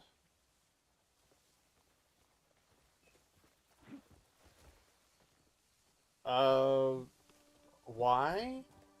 No idea. Run. There could be any number of reasons as to why someone does something stupid. Usually it's because they're stupid. But there'll be people out there still saying that he's a Christian and this, that, the other, when he's already stated himself that he's not going to go to heaven, which I think is a weird position to take, considering everything else. Like, I'm not going to go to heaven. Well, why not? Are you just refusing to do the stuff you gotta do? So this is where you've been lazy. I keep plenty busy. It's quite peaceful here. Sick of it. I'd sooner put up with Jan's drunken rambling. Cue me, bearer of booze. Jan. Oh, Cliff! You took your bloody time. See, he's here. Come on. Oh, where the hell have you been? Jan, food's ready. Oh! Oh, perfect. Oh, fuck me. Cliff, There it goes. it's been too long. I've seen the edited variations of it, yeah. Welcome to our little slice of tranquility. You changed a bit. Glad to see you again.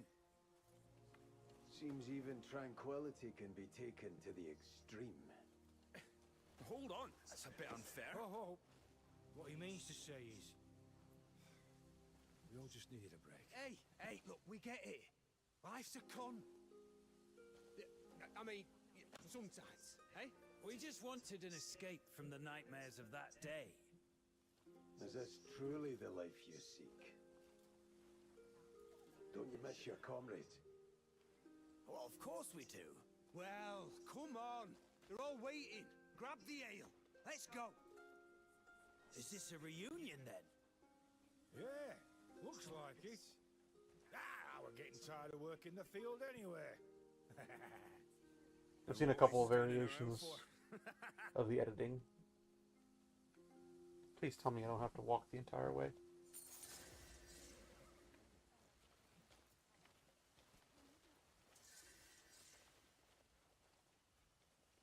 It's not even so much wanting to go to heaven, but it's like, if you know, like, hey, I'm not going to go to heaven, why would you say such a thing? Are you going to, do you want to go to heaven? Are you trying to go to heaven? Like, what, you clearly think it's a thing you cannot go to, or to go to. Saying, I'm not going to go. Well, if you're not going to go, but you know that it exists, then why wouldn't you want to go? And if you want to go, why would you not do what you need to do to go? It just is freaking weird.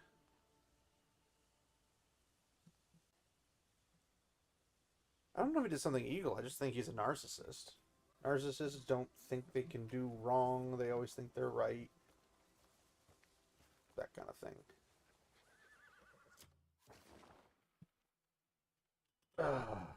What is this up here?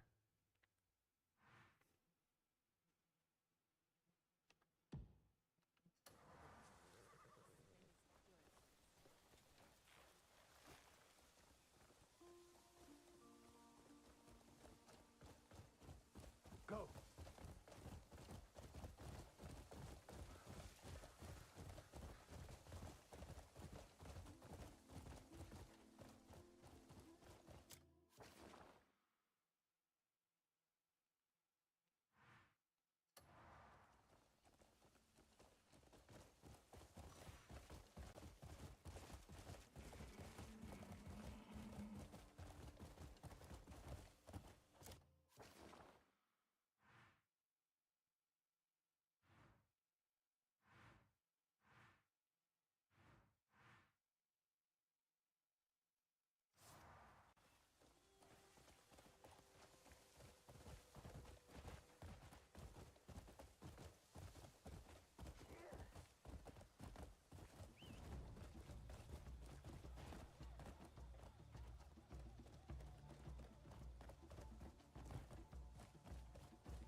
one of the hazards of growing up in the church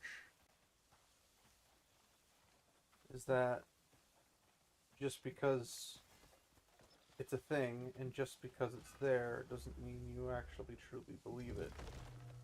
And if you don't truly believe it, then you're more likely to not necessarily be scared away, but you're more likely to be led astray by your own thinking as opposed to using sound reason, good theology, good science, good logic.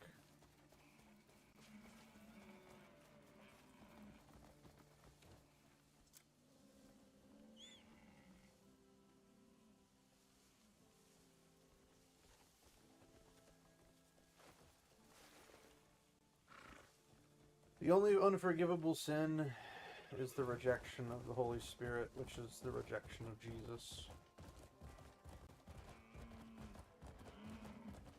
Aside from that,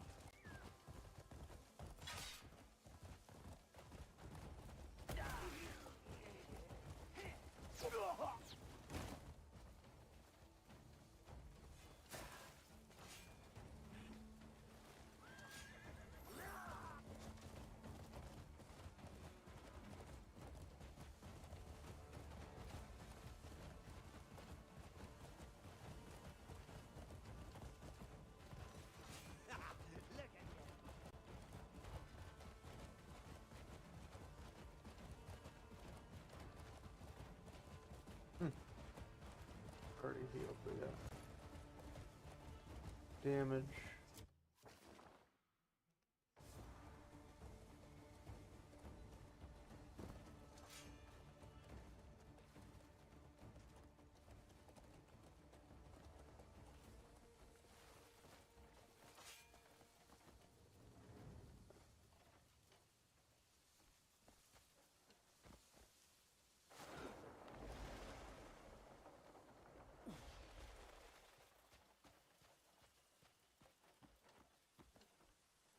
Well, and that's the thing, is that you can't force belief onto somebody.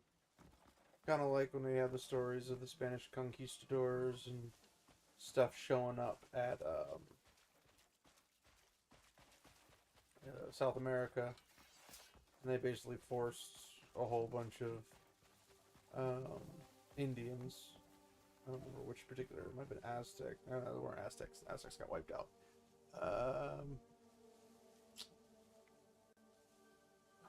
I can't remember which. Maybe it was the Incas or something. I don't remember. But there's a group of. Ooh, that looks like something fancy down there. But there was a group of Indians.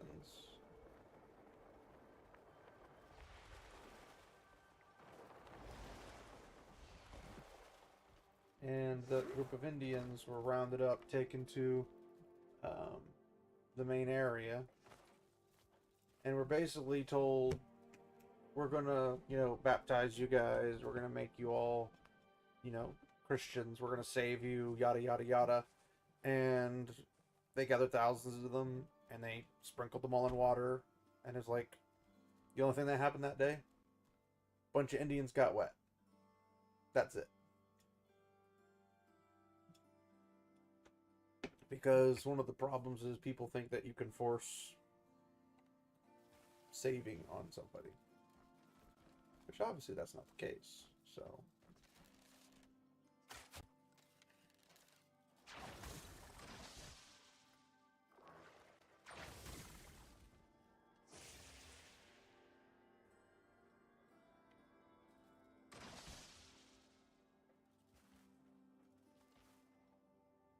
I haven't the slightest what this is supposed to do, but I'm going to try this.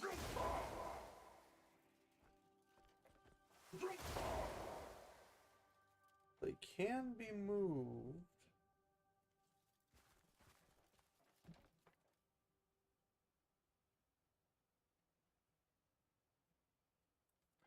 There's a bunch of them down here.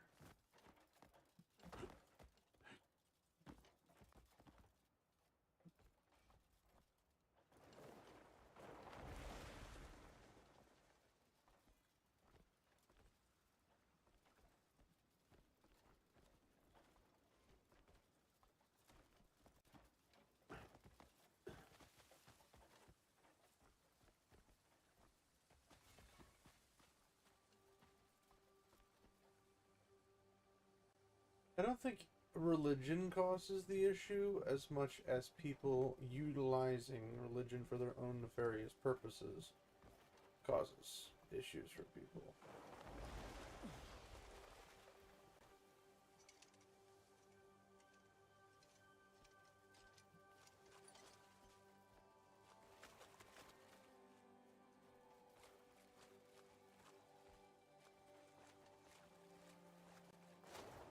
Like, it's very easy for someone to say, oh, this event was bad, right? And this religion did it. Now, to be fair, there are a lot of religions that don't have very many good features about them. And in other situations, there's good religions that have a lot of good features and people still use it for bad stuff.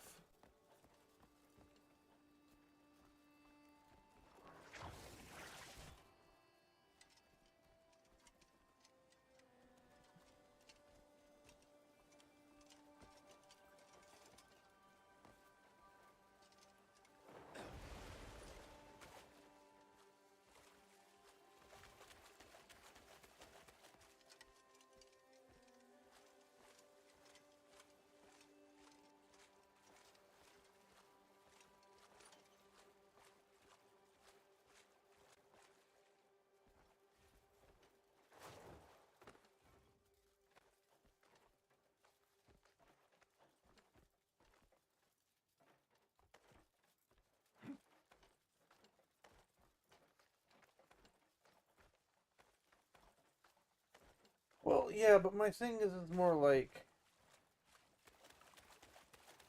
anytime somebody is utilizing religion to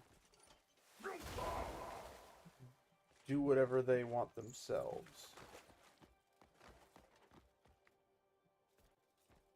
you should look at what they are supposed to do as opposed to what they do. So, for example, Christianity has a thing about non-aggression without direct direction from God. Like, you're not supposed to actively harm people and that kind of stuff, right? It's just not how it goes.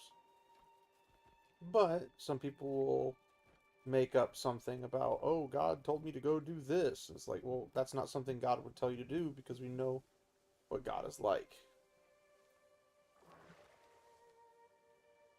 I don't know why this guy...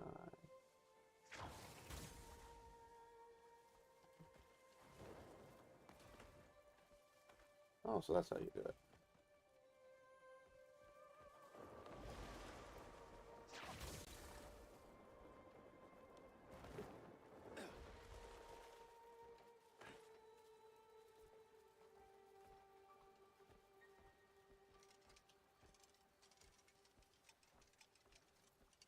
Like, in Christianity, you can never use the position of like, oh, we need to take money from people and give it to the poor. That's not something Christianity does. What Christianity does is says you yourself should give to the poor. It's a private charity. You yourself should help those in need, not I'll give money to the government and the government will do it for me. Because that's just not what the Bible teaches. It's not what Jesus teaches. And it's ridiculous to think that it does.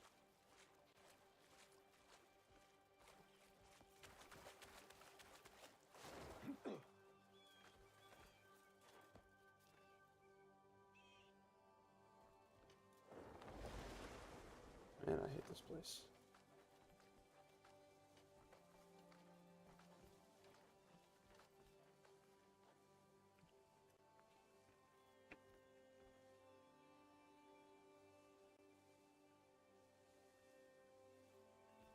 Well, being right with God is one of those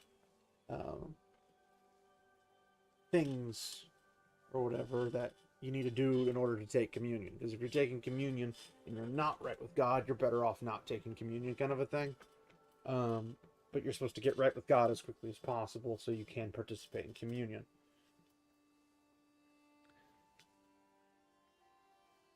I mean, I don't know why she would have to divorce him if he left. Wouldn't he be the one who has to divorce her? I don't know how she's impure because he leaves. But okay. Unless there's a particular reason I don't necessarily need to know about, that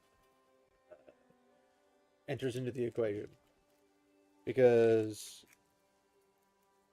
if she did something that quote-unquote made her impure, then they're probably not going to like that. And if that's the reason your dad left, then that's the reason your dad left.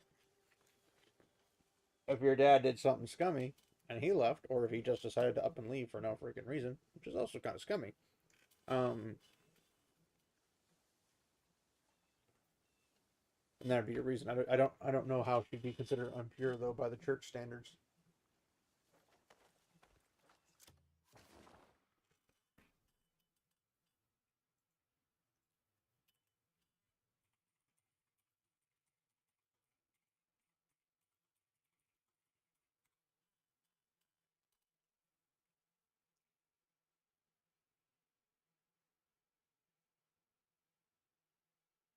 But I don't know who told you that rule.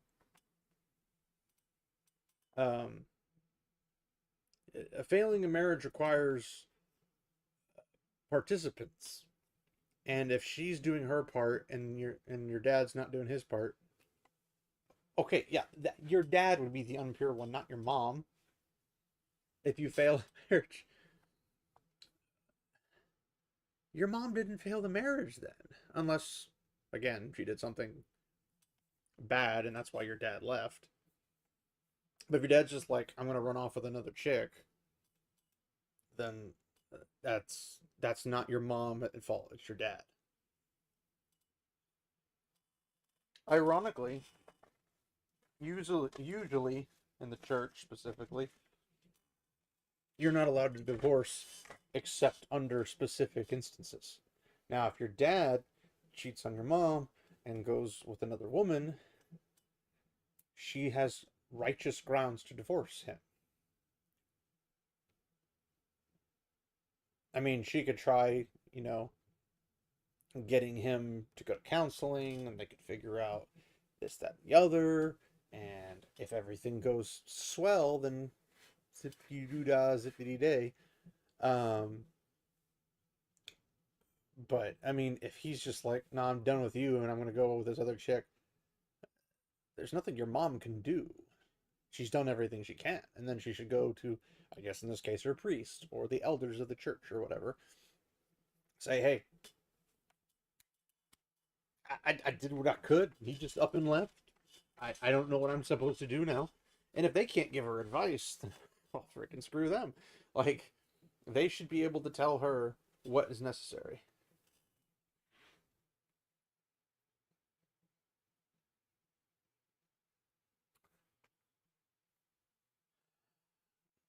Well, you can also get something nullified. Like, you can get the marriage nullified if there are other things, like other participants, aspects, or whatever. And if that's the case, then go to the church and say, what should I do?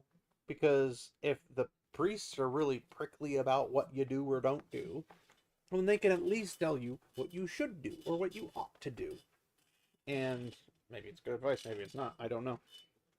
But it's very strange to me to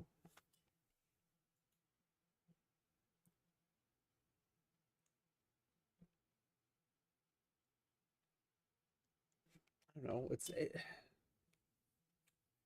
it's like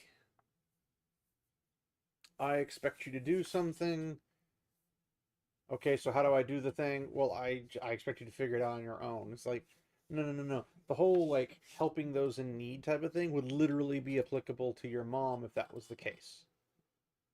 Because you say, church, I'm trying to do right by God. I'm trying to do right by my family.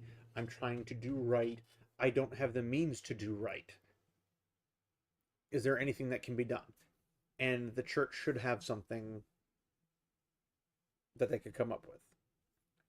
Now, if that particular church can't or doesn't know or doesn't have the means to do it, there's other ways to go about this. There could be like GoFundMe type stuff, or I don't know how much it costs to do divorce because I don't go through divorce.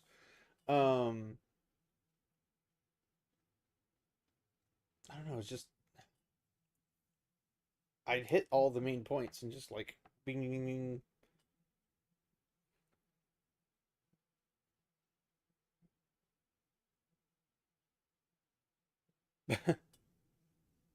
Well, the priest should know better, because if your mom goes and says, here's what's going on with my relationship and whatnot, then you tell me what I should do.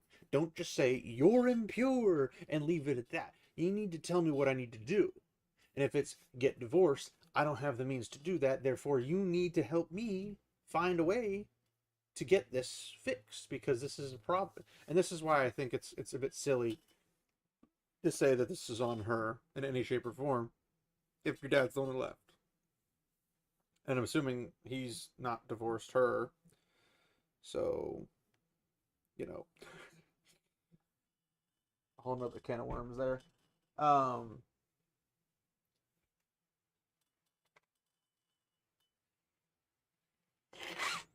Yeah, well, it's possible. There are such a thing as legalist priests, pastors, ministers, elders, etc. And they're so Pharisaic, I guess, based off of the Pharisees, that there's not really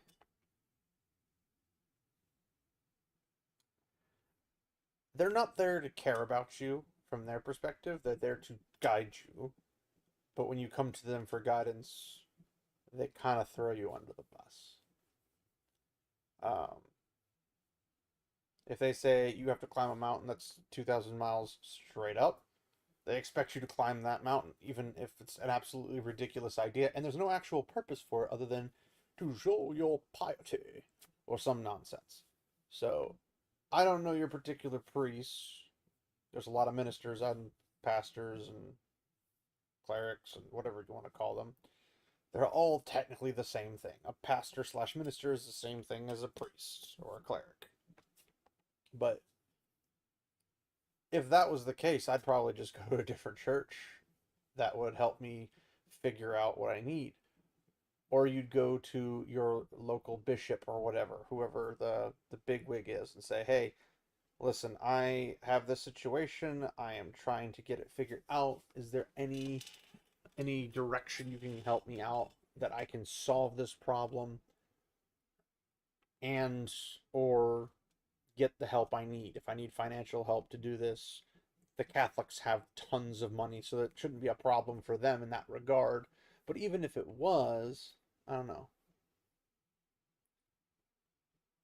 Yeah, I mean, I'm not sure marriage is failing as a reason to not receive communion. To not receive communion means to not be right with God. And if your mom cheated on your dad, that's a reason not to receive communion. She would have to be brought before the elders and whatnot, and they are supposed to deal with that issue. Same thing as if your dad did it.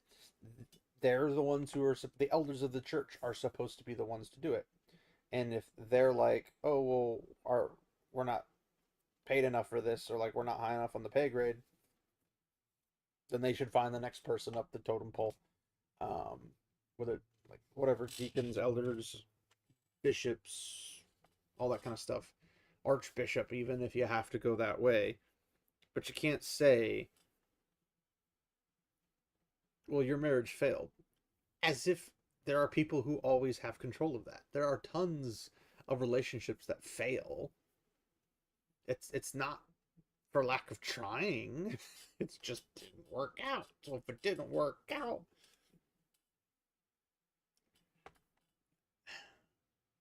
the Bible's pretty particular on what kind of divorce and like how to get divorced, because you can't just be like, well, I don't like you anymore, and then leave them and then go find somebody else, because that's considered adultery. But if the person is left, there's nothing they can do. You can't force them to come back. You can't really do anything about it from that perspective, so.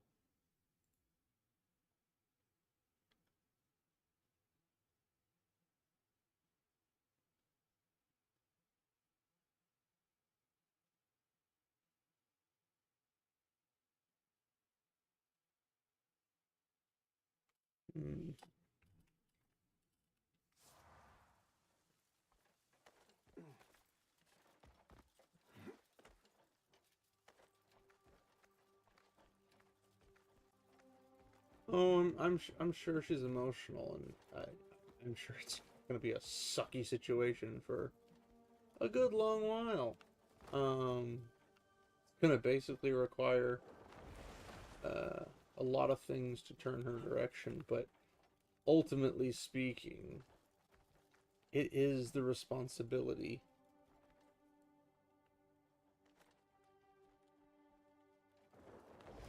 It's the responsibility of the elders to see what they can do to help the scenario. And if they're like, oh, well, there's nothing we can do, well, they're full of crap.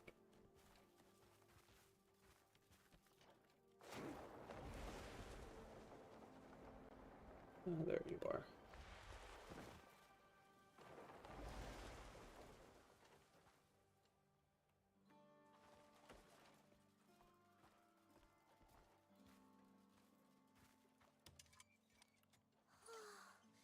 This must be where the stars come to dream.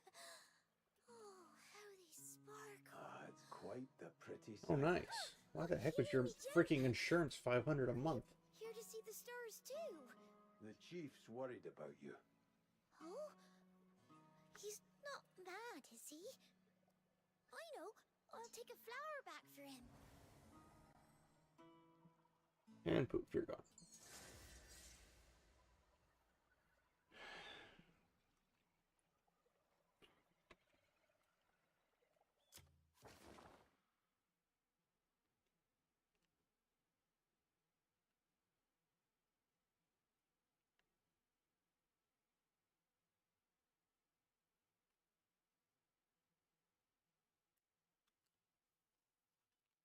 I don't know where to go.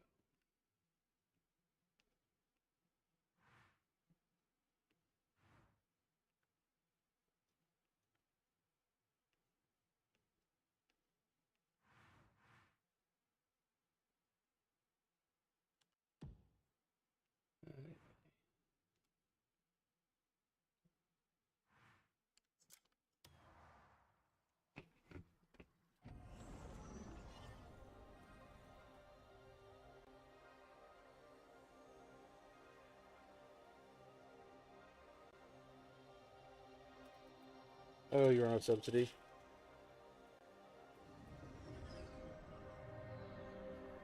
Well, I mean, that's part of being an adult, I suppose.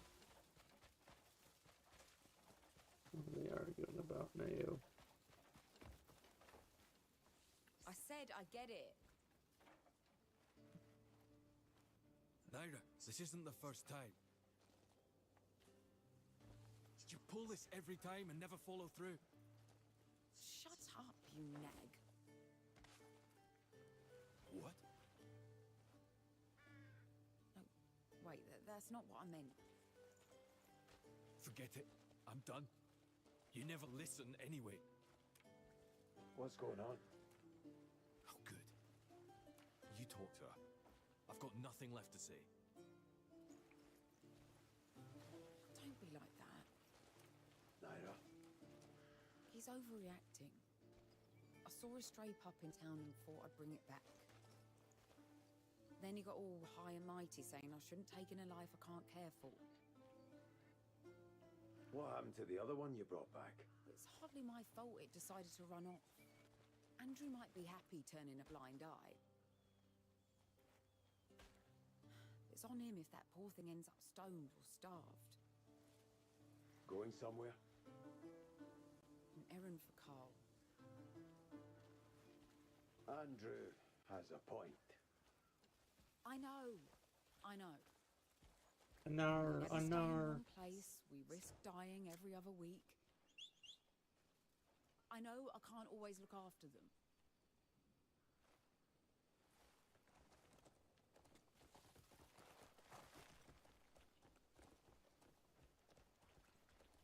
And I know the last one ran off because it got hungry waiting for us. Right. But what? I'm supposed to just walk past it?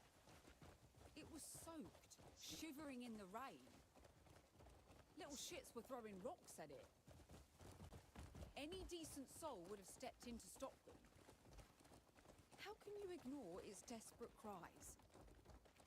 Heartless. That's what you lot are. Yeah, well, I would say insurance as it is performed is not necessarily the best way to do it. And what exactly do you mean by that? Always so quick to lash out.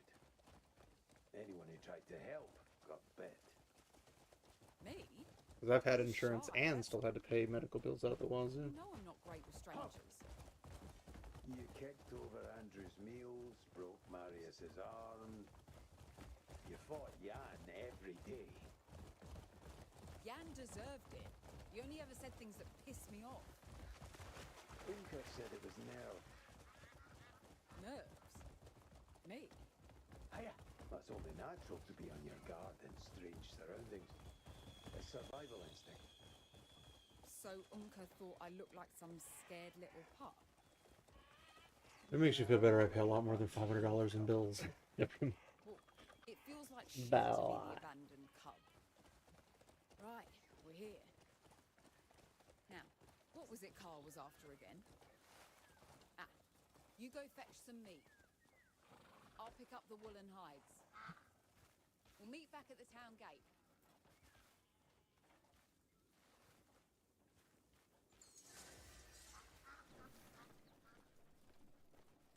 Well, Matt. Why am I stopping here if I'm not supposed to be here?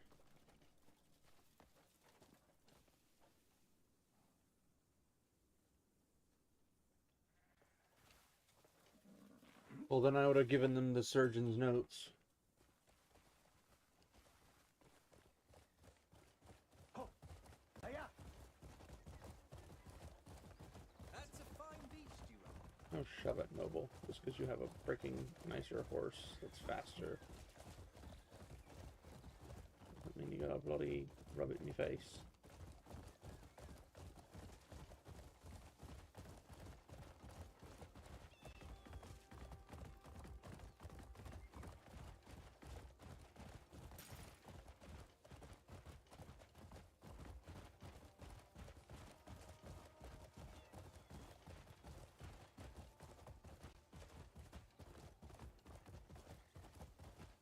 Well, that's the thing about insurance. It's like I was saying, insurance isn't necessarily actively at the moment the best design, form, and function.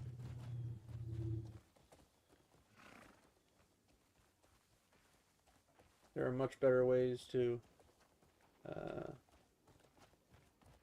operate insurance in the regards. Hiya! Yeah. But the way they usually do it, because more often than not, insurance is treated like, hey, the money's going into a pot, and, you know, this, that, and the other, and it's all great and dandy because, you know, if you ever need money, there's like 80,000 or even 80 million people in the same pool, and if they're in the same pool, that means you can, Good to see you. excuse Got me. a cut in mind or want the butcher? if you're in the same pool, Fight over me, half if 5% get sick, the other 75% are paying for it, and you'd think that's how that works. That's really not how that works, because technically speaking, if everybody in that 80 million gets injured at the same time, it's going to cost more money than they're actually paying into it, and it crashes the entire system. So you got to think of that system and say, well, how do we prevent that from happening? And then you have Hope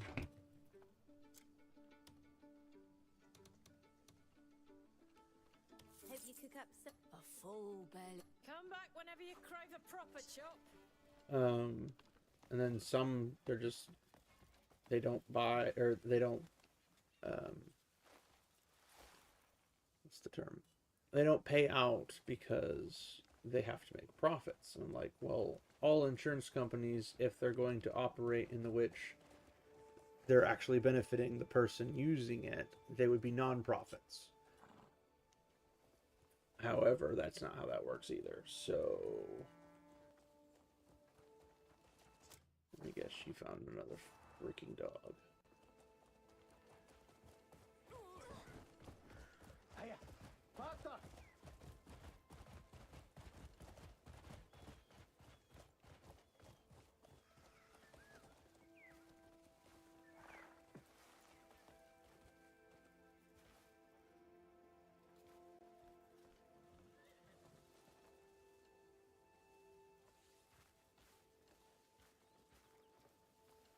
Yeah.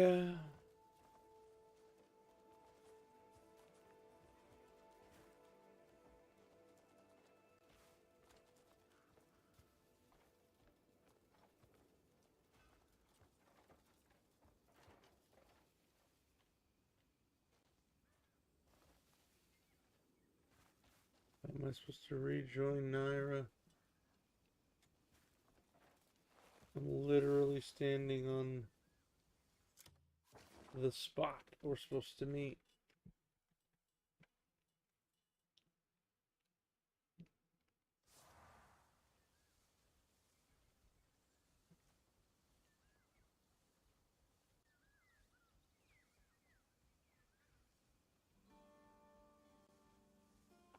I'd have to go over all the different insurance styles, because I don't even remember single payer. But if you put in over, 15 years, let's say you put in 10 grand. If you get injured, that 10 grand should go towards your injury. But if that's the case, why would you not keep your own money, put it into like a Roth IRA or something, and let it get bigger, or maybe a health savings account or something, but build your own money through investments and stuff like that, and then maybe you'll have plenty of money to just pay for all your medical problems. Period.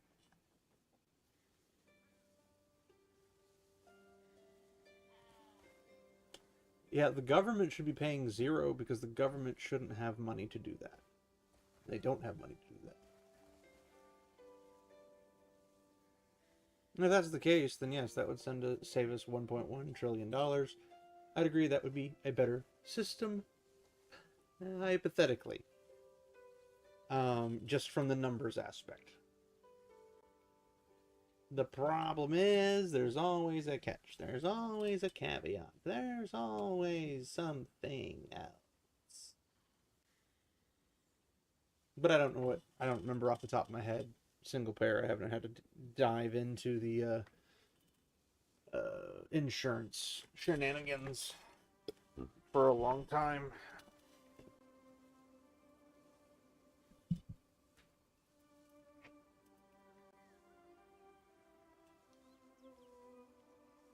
How am I supposed to rejoin our...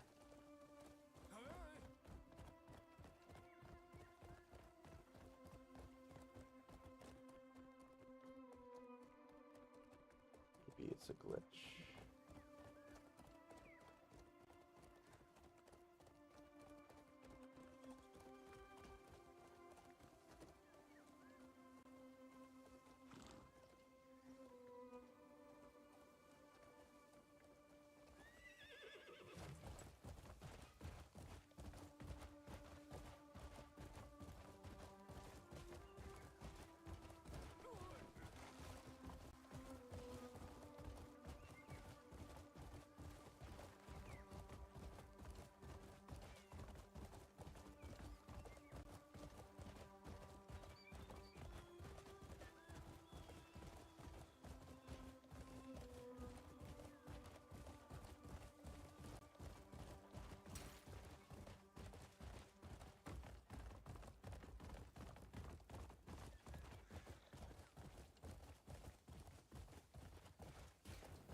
Sweden's also a much smaller country,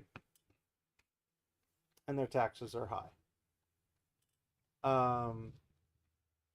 The government should not pay for anything because the government shouldn't have the money to do anything with. Because government, shocking, notoriously bad at literally everything it does.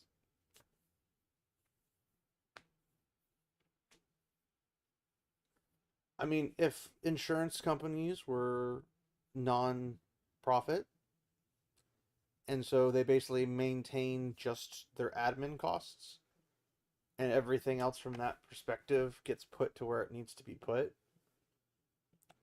the cost would be much, much smaller. The problem is, I don't know how you could do that personally, and that's when you'd have to talk to insurance people, specifically health insurance people, and figure out what the frick you're supposed to do with that.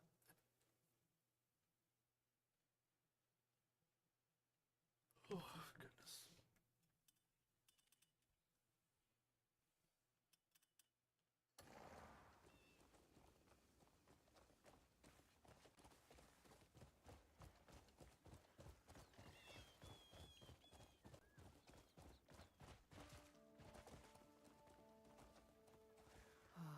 Whether praise or complaints, I should have heard back from him by now. A few days back, I sent a fresh set of tack over to the Wainwright in the east. And I have to know what they thought of my work. If The way I guess I'd put it, totally. Could you ask them how the tack turned out? Is that anything the government can do, the private industry can do so better? I can get a feel for my next work. Well, I mean, and here's the thing, is that I'm assuming they'd have to take care of it through legislation in some shape or form, where basically says, if you agree to take money for something, insurance, then you have to pay out for that. The problem is that a lot of people will take or attempt to take advantage of the situation. A blissful ride demands a blissful mount, you know.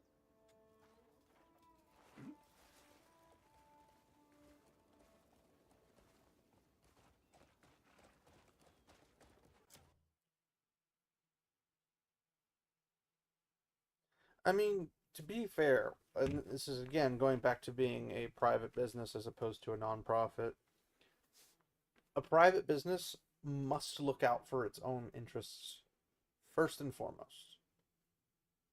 Because if it doesn't, it goes bankrupt, everyone loses their job, and they go out of business. Then nobody gets their services, period. Right? Like it's they just no longer participate.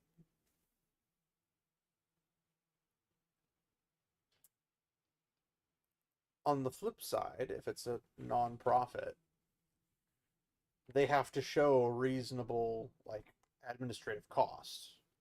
It's like, well, it costs us, you know, so many thousand a month to stay in business to, like, actually do the non-profit organization and stuff. Well, if that's the case, that's what they should be making on top of everything else. So when it comes down to it, you're basically saying you don't really need all that extra hubbub, if that makes sense. Like, it's because insurance companies are always trying to increase their premiums, they're trying to increase the amount of money they come in.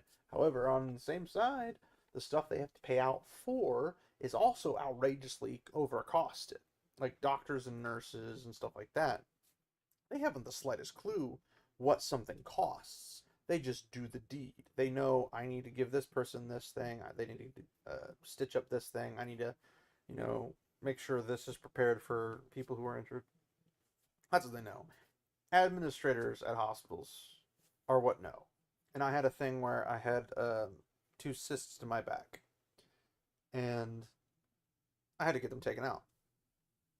So I went to an off-campus doctor's office. It wasn't on the hospital grounds.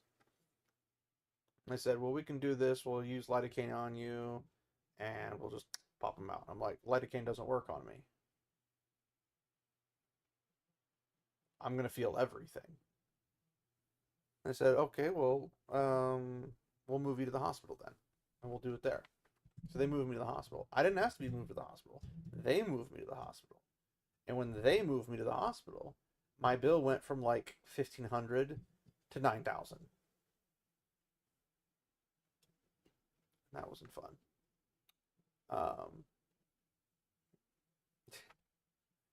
It ticked me off.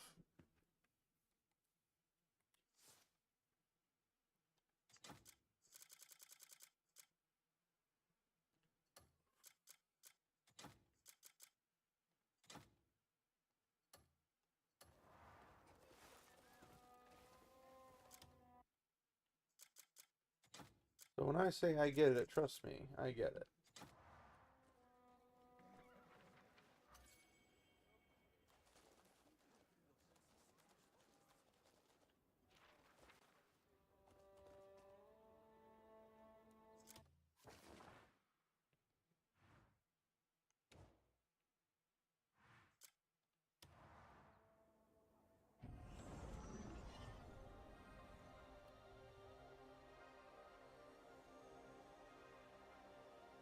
Yeah, and I finally did get it paid off and whatnot.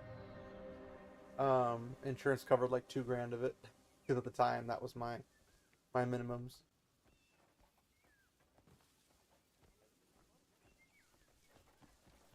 But it sucked because there's all this regulation on the hospital industry, and because of those regulations, everything's more expensive.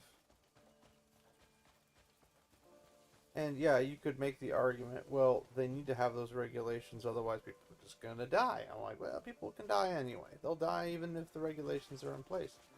Because here's the fun bit about everything. You don't cheat death. Because you charge people more money.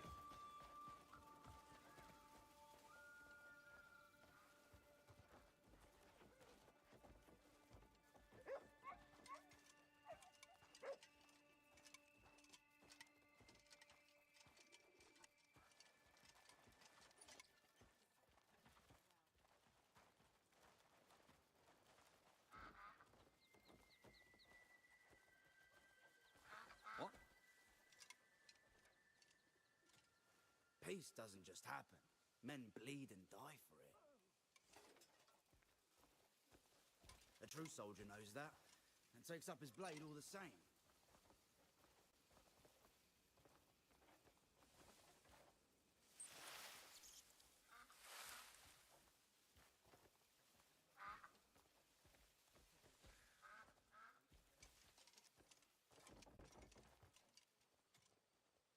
Your horse is in fine health. No need to worry.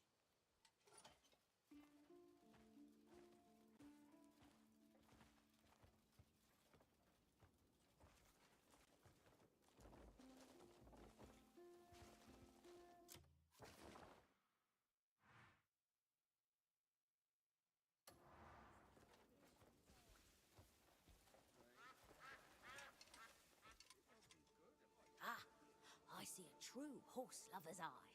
I'll show you my finest wares.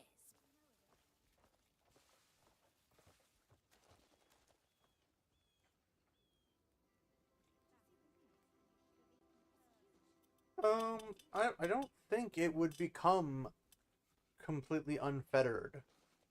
I think it would become self-regulatory. Because when you have a business, let's assume there's absolutely none, zero regulation on an industry. We'll use food industry, for example, because it's an easy one to relate to. Well, let's say you have somebody who's making something with their process, and they're putting in too much of something that can cause problems in people's health. Well, if they make that product, they're going to have legal because they're putting something into this. So they themselves would be like, you know what, we need to make sure this stuff is tested before we put it out, so that way we're not getting sued into oblivion. Because you wouldn't have just immunity with, like, and this is what I hate about terms of services. Terms of services is such a stupid BS nonsense. Terms of services is basically saying, you're going to do all this stuff, even if we do something that counters your rights to private property or this or that or the other. I don't give a crap, honestly. Like, you can't terms of service away someone's rights. Otherwise, slavery could still exist. Because you could say, well, this person, I had terms of service. And that person, they accepted the terms of service. And now I own them. Ta-da! Terms of service away.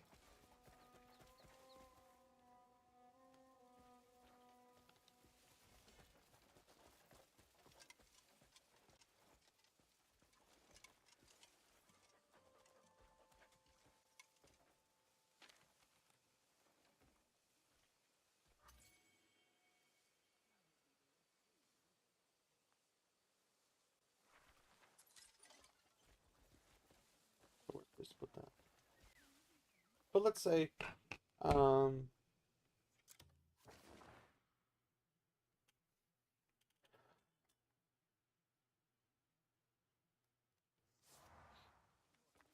let's say, you know, someone put in a lesser ingredient, and the lesser ingredient allegedly is cheaper. But the lesser ingredient also can poison people. Well, if they're not doing their due diligence, they're probably going to have a rough time about it. Legally speaking. Because somebody gets sick and dies from eating your food, no one's going to buy your food. At least that's what you'd think that, anyway. Hail and tolerably met. Your gaze offends me. Direct it elsewhere.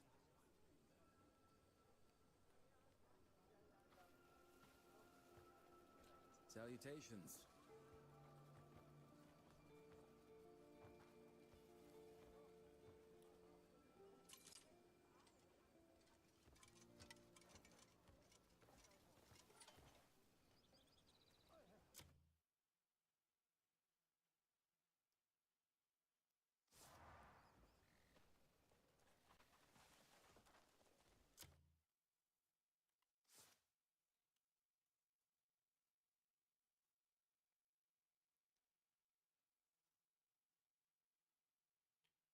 Well, and that's also the other thing, though, is that if you look at it from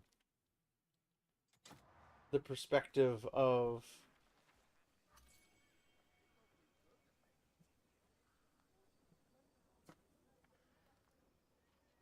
quite ridiculous. It's just a fetch quest. It is most worrying. I've no idea what lies before us.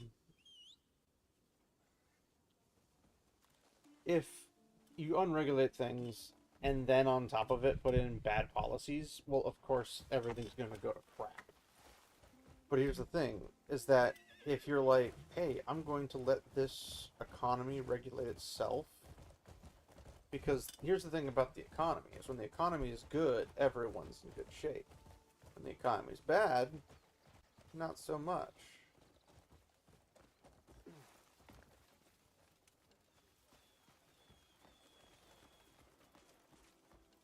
Go on, ask a question.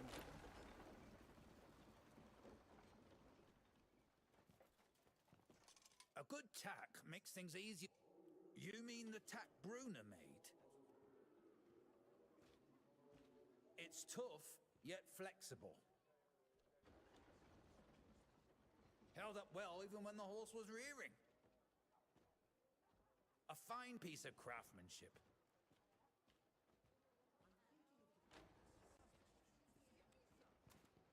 Yes, speak.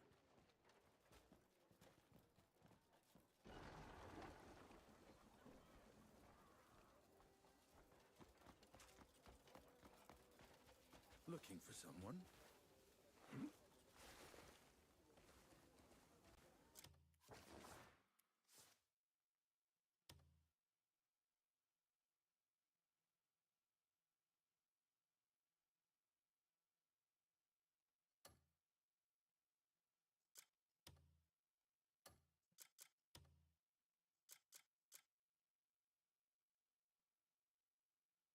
He's currently on a different one.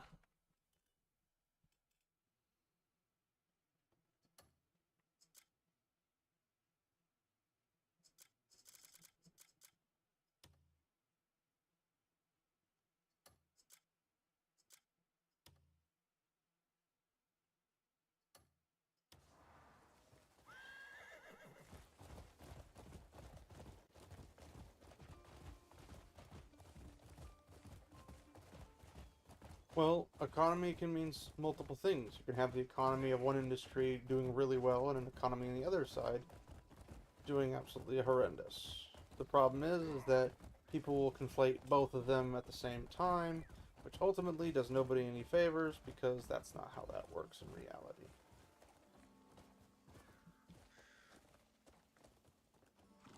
I don't know where she is.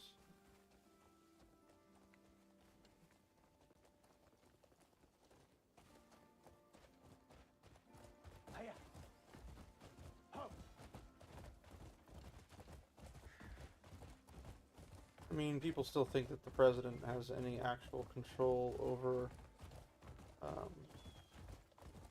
gas prices. What has the control over gas prices is how much abundance there is in gas. The more abundance they have, the cheaper it is. The less they have, the more expensive it is. The more it can be sent to one place over another, and the amount of money it costs to do that will also affect those things. Like, there's legitimate differences, but everyone seems to think that everything is all the same all the time. Just not how economies work. A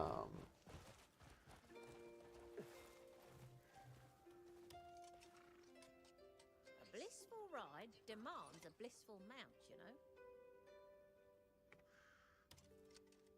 So, can I tell you? Goodness gracious.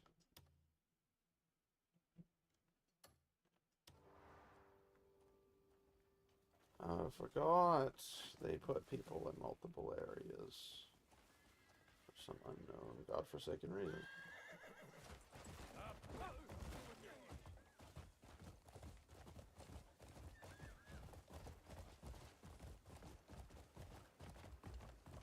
That's a fine beast you ride.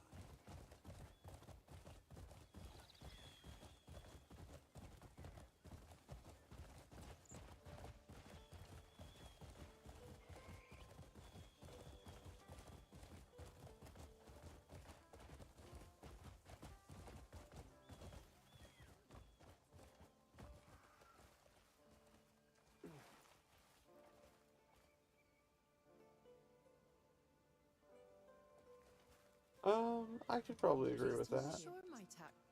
Really? He said that? Like, If he really said that, it means he was quite satisfied. Thanks so economies much. I think I can craft something even are finer supply next and time. demand. Good day to you.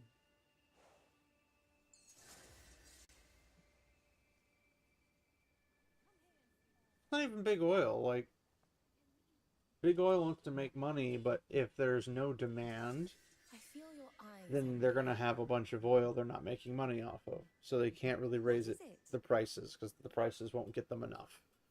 So when they offer lower costs by having ample amounts of supply, You're very rude. people will pay for it en masse. And when they pay for it en masse at a lower cost, you have more people buying it than if you have it at a high cost and nobody buying it. But there's levels of the business that could change quite a bit. So don't get me wrong. There can always be more to the image. But I will say that, like, for example, the video game industry, something I at least have a modicum of interest in, is that if you make a bad game and people don't like it, you suffer as a company, as a development company, or a publisher company, if you're both or whatever. Like, you have to provide the product or service that people want. Like Crimson Desert, which is what I'm playing right now. they provided a service that a lot of people wanted. Because they're at 4 or 5 million sales at this point. Which doesn't seem like that much in the grand scheme of things when you compare it to like Fortnite or whatever. But in terms of like the kind of game genre and everything it's in, it's pretty freaking phenomenal. And there's people would like to have access to physical products, which is why you have companies like Limited Run Games that still make physical games. I mean, they get money off of it, they get their advertisement by stamping Limited Run Games on it, and whatever. But anytime somebody comes out and says, I'll make a physical copy of my game, I'll have a deluxe edition, a collector's edition, or whatever, and people buy it up, people are happy. I avoid the ever-loving crap out of Fortnite because it's got the most retarded gun system I've ever seen, because Epic Games somehow does not know how guns operate. An M16 should be able to head snipe somebody. And if you pop someone in the head a couple times, they should die. But a shotgun does not snipe rifle level range and damage with hip fire. Like, that's not how that works in any shape or form. So I kind of avoid Fortnite, but the whole thing to me is brain rot, so what do I know? But Epic Games also made Gears of War, and Gears of War is very good shooting and everything, like the gun system, the combat system, the hiding system, or I should say the cover system. All of those things are good.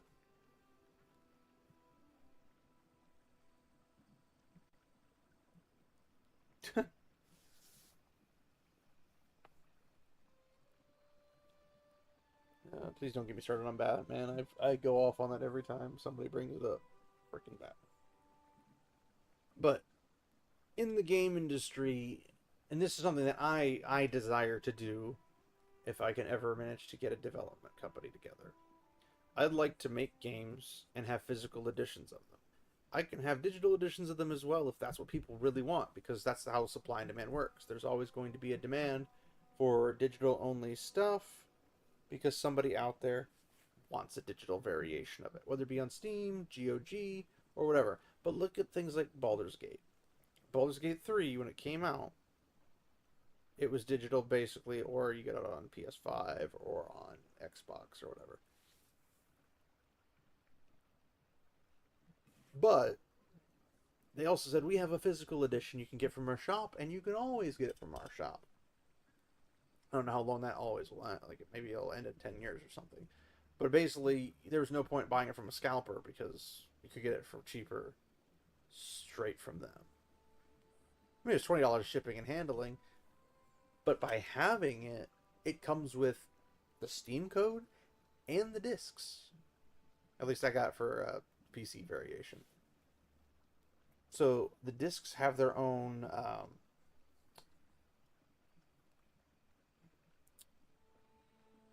launcher. And so if I ever lose access to the internet permanently, or let's say the whole world goes down the drain and all I have is this computer that doesn't have access to the internet or whatever, I could literally just install the game off the discs and play it that way. Which is phenomenal. And more people want physical media. So if you, I don't know, crazy thought, give them that, then maybe that'll be all smooth and dandy and everything will go fine. But I have no idea why. I mean, to be fair, I know why. As most dev companies don't have access to that kind of income. It's a very expensive venture to start in with physical media. But it pays off very well if you have a good product. So Crimson Desert, if they wanted a PC variation with physical, they could easily do it. I don't mean physical like you get your box and all the goodies in it, but the inside's just a Steam code. I mean like an actual disc with everything on it. Yeah, GTA 6 is strange beast. I'm not sure. Like, the problem is that allegedly there have been people, insiders, saying that all the advertisements, all of the cuts, and all of the cinematics look way better than the actual gameplay. But I mean, if it's still really good, but the way they're trying to sell it is that it's real life graphics in a game. But at some point, I don't know, man. Your game might not have much content to it. And I'd be much more bothered by that than I would anything else.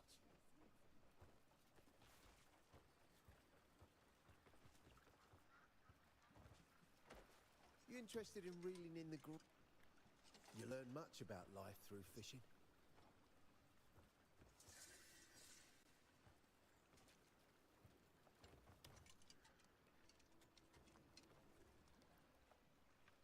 I haven't the foggiest why so many folk come when there's nothing here worth their bait. Come to fish? Aye. I will say, Tell you what, try the village by the shore. They say sea's half water, half fish down there. That's where all the seasoned anglers go. It's quite famous. It's been some time since I last went down there. My wrist needed weeks to recover after my last haul. I'll give it a try. Yeah, I'm sure you'll like it. we got, I think, $2 billion into Grand Theft Auto 6. $2 billion. $2 billion. That thing's gotta sell like there's no tomorrow, which I think it will do. But here's the problem with like even like sales. So, if a game says we sold X amount of games, and this goes for good games and bad games, we sold 1 million games. How many of that million is returns?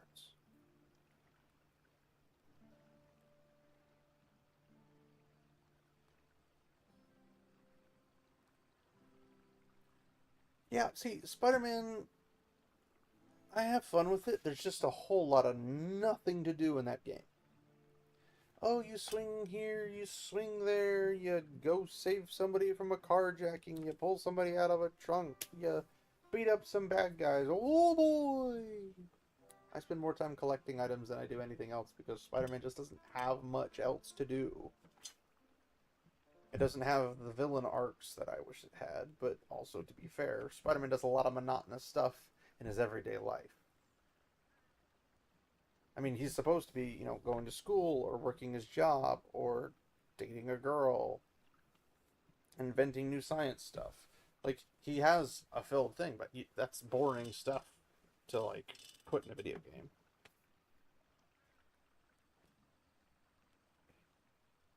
I just, like, maybe it's just me, when it comes to Grand Theft Auto games, there just doesn't seem like there's enough in the game to keep it going. Like, I'd rather play The Godfather than GTA. And because it's mobsters. You get Tommy guns. It's 1950s, 1960s, mostly 50s.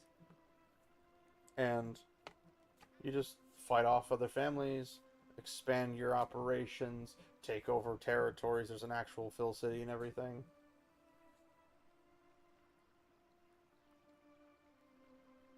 Yeah, I've played over 40 hours in Crimson Desert, and basically I'm still in the main area.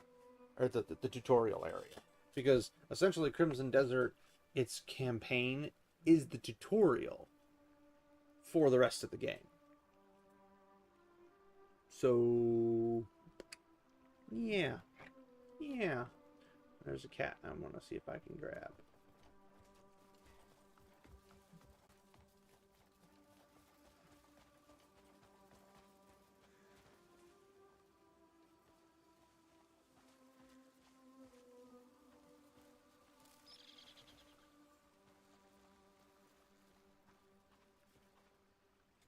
Aha! Fat tabby. A loafy cat. That is a fat cat.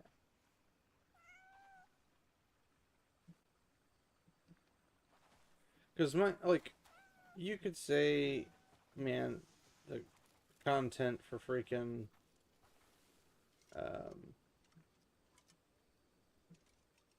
Grand Theft Auto, good, bad, whatever, doesn't really freaking matter. The story was meh. 4 was the first one I really played, and I liked it. I mean, I thought it was okay. I thought the ending was stupid though. But then again, they're trying to play off of the whole it's all dramatic. I'm like, well, it's retarded dramatic. And I played 5 and I was not particularly impressed by it.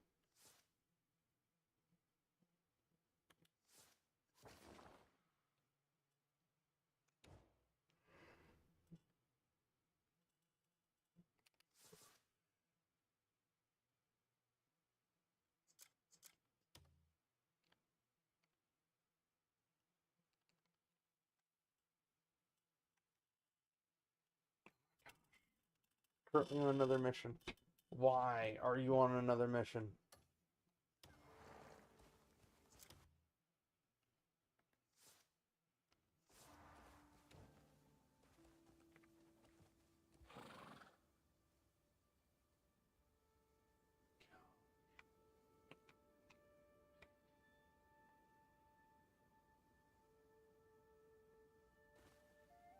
Well, it's like, oh, well, we have all these locations. And it turns into the Pokemon with Pokemon Violet and Scarlet. You go into a city. You've got the box buildings and all that jazz. But you can't go into any of them. Like, going through the door is just opening a shop window. That's it. The old Pokemon games, you could actually go in, wander around, find hidden stuff. Found a Pokeball or a healing potion or something in a trash can. There was actual, interesting things. Like, you go into a casino. Just wander around, click on empty spots on the ground as you're walking through it. Guess what? You just found yourself a bunch of gold. The pop, whatever they're called.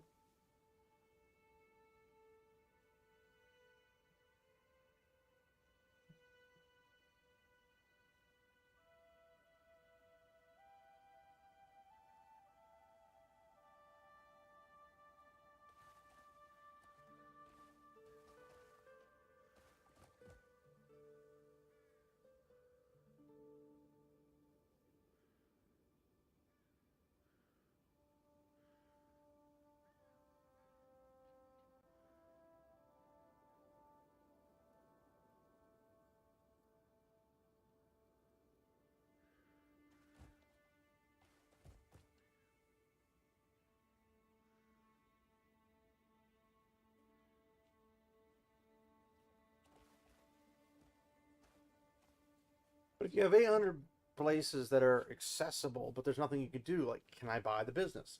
Can I buy multiple businesses? Can I take over entire neighborhoods? Can I do this? Can I do that? Like, what am I able to do? Because one of my favorite parts about Fable was buying a business, buying a house, renting it out, getting a passive income from that.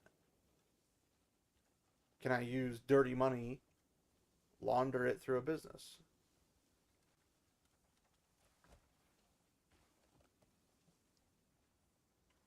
Well, people feel very weird about having 2 main protagonists and are not sure who's going to play who and how they're going to play them. But I do know that they have a pride parade in the game. And people are going to die in that pride parade. It's going to happen. You can't stop it. And if you do stop it, you're going against your own open world, do whatever you want, kill whoever you want. That kind of a thing. You're giving special treatment to a particular group of people. So that doesn't make sense to blockade that. But they might not care about making sense. They care just solely about protecting their precious pride parade. But if you're going to have a pride parade, somebody's going to go run a car through it. I mean, it's crazy stuff in GTA. What do you expect? The crazier it is, the more likely they're going to be doing it.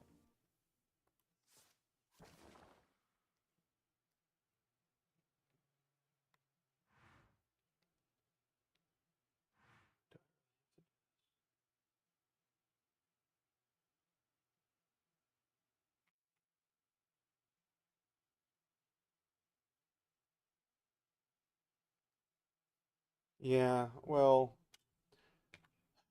I have a bone to pick with companies and putting kids into video games because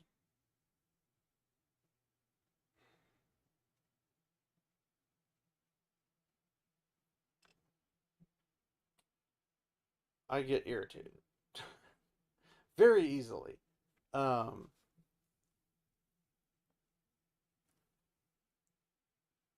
if it's a character in a game and the game has means of something, like let's say you're playing a game, you're passing by on this little cliffside, there's a family there. You should be able to pick up a child and chuck them off a cliff and expect them to die because that's how life works. But a lot of games, they'll either make them untargetable. If you do manage to chuck them off the edge by either blasting them backwards or whatever the situation is, they usually give them a lot of protection. But if they go off the edge, they're going to land 1,000 feet down, get back up, pat themselves off, and go, "I'm going to tell my mommy." And it's stupid. Like, if you run over a kid, they shouldn't be living through that. Not that you should want to do that, or that should be the case, but that should be something that is how it operates. Otherwise, you have an entire city full of no kids, just adults. That's not realistic either. So you can't arbitrarily be like, we have a very realistic game, and make it highly unrealistic.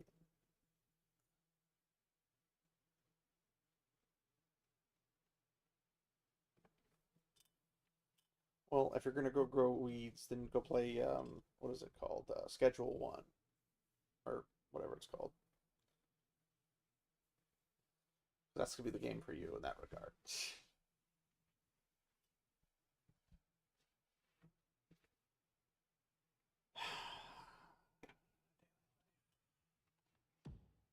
I want to do this.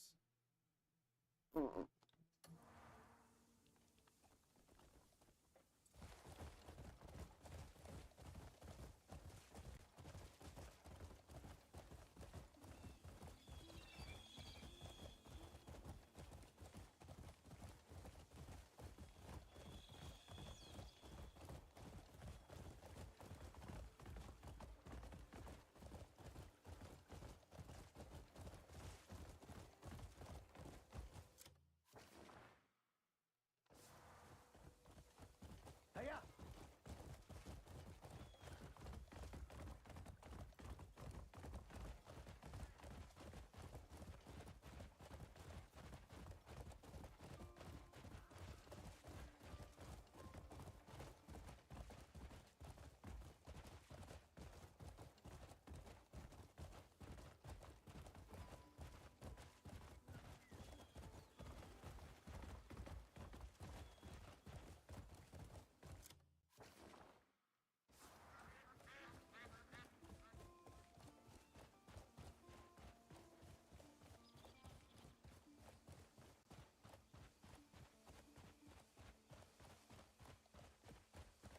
Oh, well, yeah,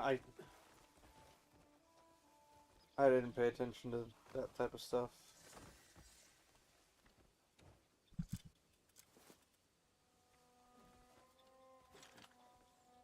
I have a very different goal in those kind of games.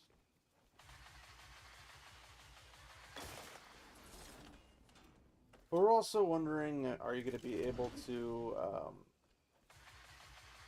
kill hookers because sex workers are, people with rights and blah blah blah. It's like, okay, well, it's in the game. You can't just not allow it because your personal vendetta or your personal opinion. is that you agree with their actions and therefore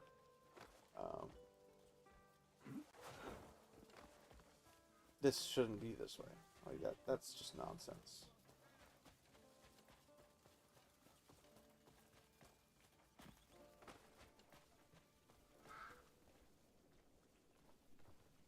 There you are, you twat waffle. Come on. You just... I couldn't even do it if I tried. It was How only does a man one hit himself in time. the face with his own arrow? Truly an art form.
And that's the thing is that it's not. It shouldn't be up to the game to shame you for stuff.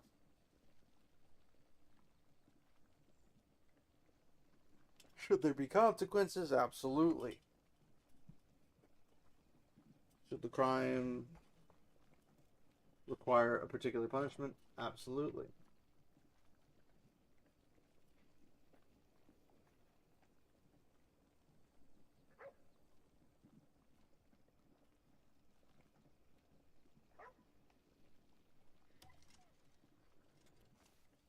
What's happening here?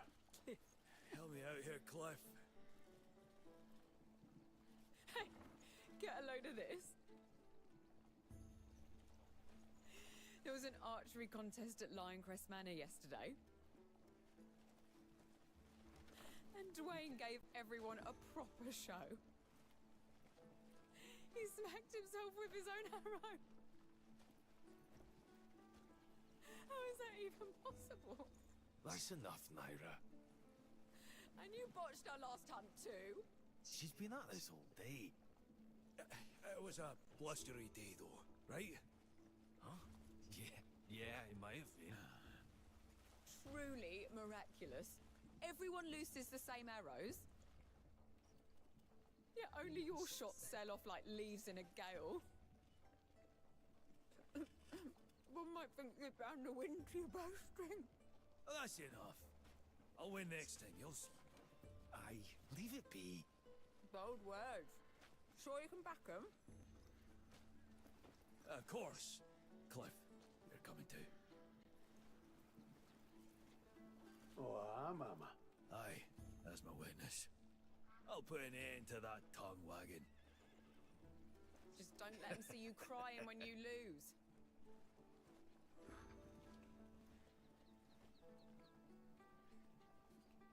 Andrew, keep Naira busy for a bit. Gladly. Take your time coming back. I really want Venom to look good. I really want Venom to be good, but I do not trust... After what they did to Spider-Man 2, I don't trust them in any shape or form.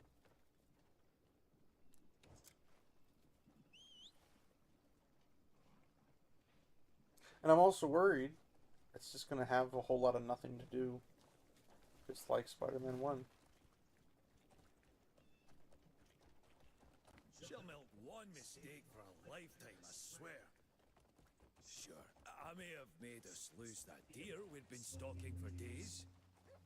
But Naira and Yan gave me enough trouble for it. I paid my dues. Besides, swords are more my specialty.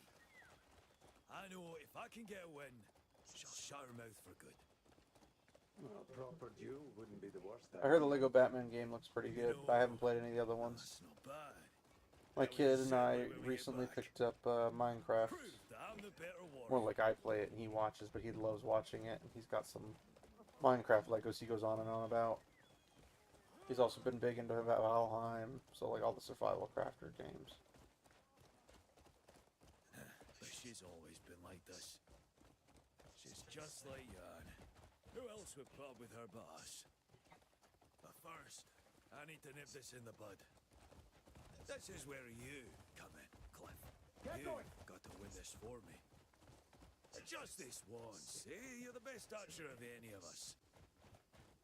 So that's what this is about.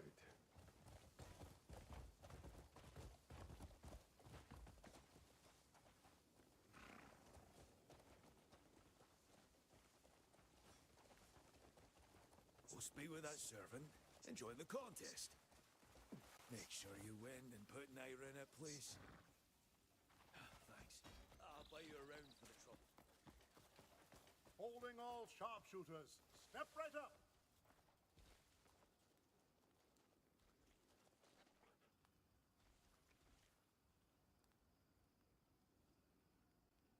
June 2028. Good. That's a long freaking time.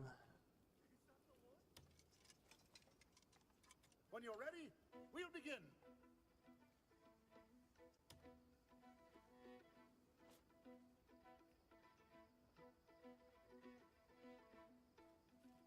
Idle On hands my make for a dull mark. mind.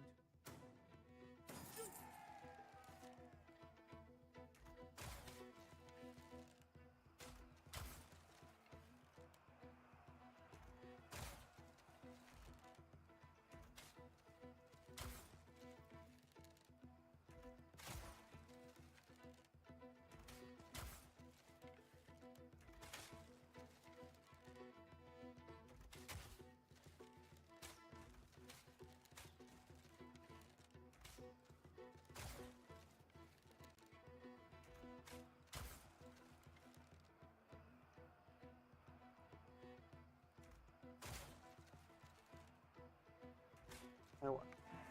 Must keep our blade sharp. You can't call it quits here.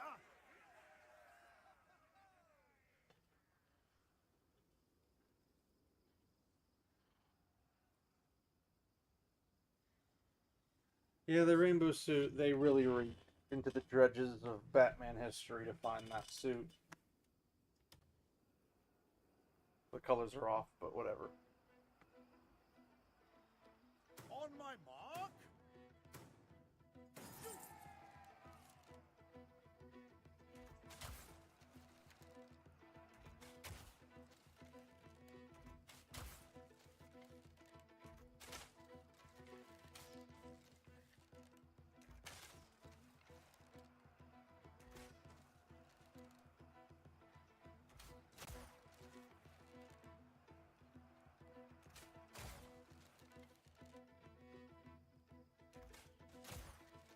My gosh.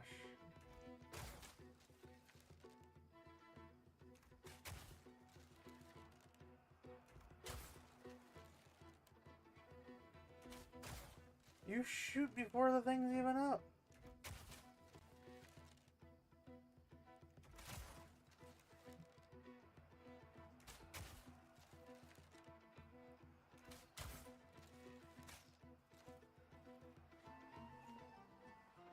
You're not bowing out just yet, are you?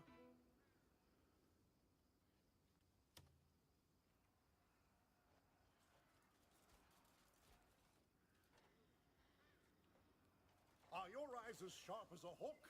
Come challenge yourself.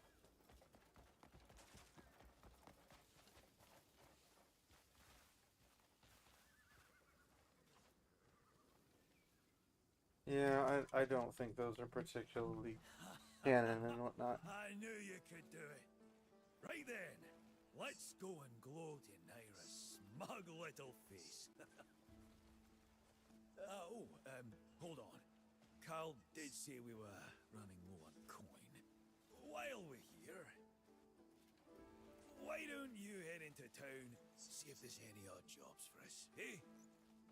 I'd go with you, but I've got a good deal of gloating to get to. I'll leave you to it.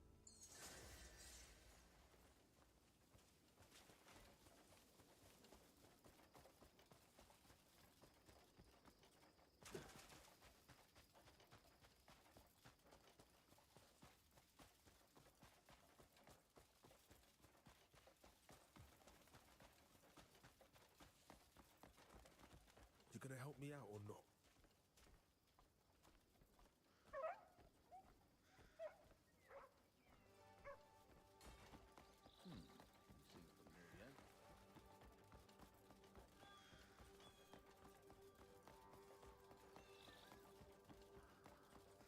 Be somewhere else.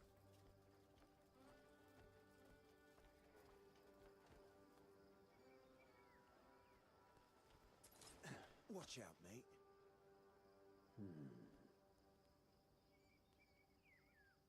Did I just pilfer that from him, or did he give it to me?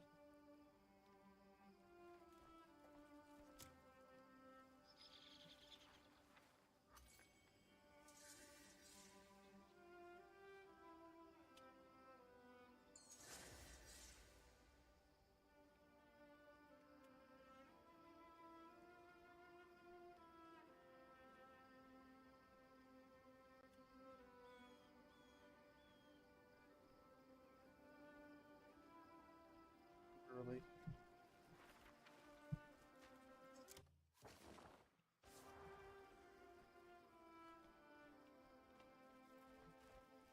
Yeah. I think I can appreciate the Lego Batman more than regular Batman, due to the nature of it just being ridiculous.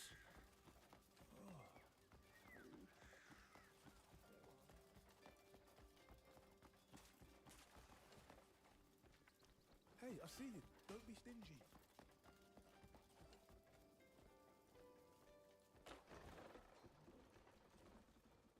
Quit standing around. Go tidy those shelves. Yes, right away. You think this junk's worth coin? I asked for luxury goods, not used trash. You think we're running a bloody warehouse here? Are you the fence? Eh? A free sword? Which corpse did you pick clean? Let's have a look. I'm not here Out to of the sell. way. Just picking up Yeah, something. yes, sir. You say you left something with me? Don't feed me lies. Huh? It's a fake. The alchemist's Sorry, belongings. Oh, you mean what Master Aluston left with us? Ah, right. Just a moment. You! Out! Go on! Get some sun! Get some fresh air! Ow! I'm going! Out means out! All right, come on in. Here's what you came for. These are scholars' robes from the Institute. You've a keen eye. They're issued only to Scholaston attendees. Wear them, and you'll have no trouble gaining entry to the Institute. Now then, safe travels.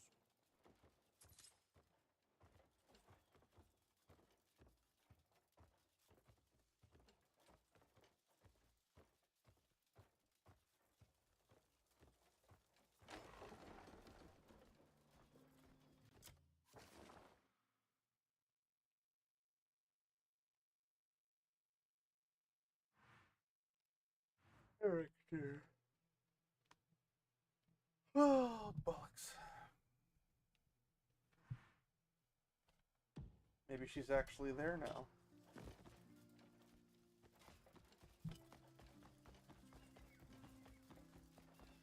Help a fella out.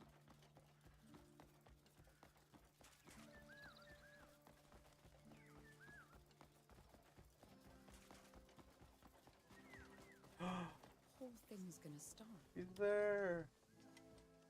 With a dog. Oh, you're back. That's the little stray I wanted to bring in. She's been wagging her tail ever since I fed her some meat. Looking at me with bright, hopeful eyes. Her owner probably got off by bandits. She just keeps waiting here, clueless. If you care that much, you should take her. Can't weather another of Andrew's lectures. Look, I already know getting attached will just hurt more. Hey, why don't you take her? She could be trained to sniff out enemies.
A lot of fine meat.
Thing about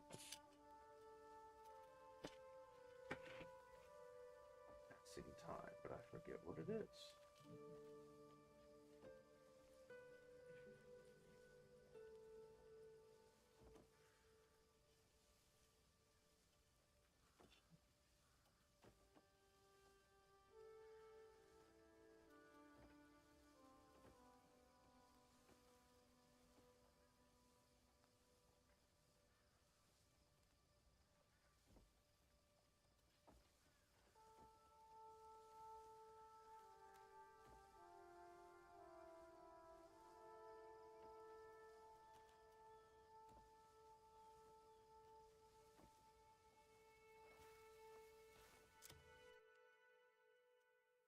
Bother.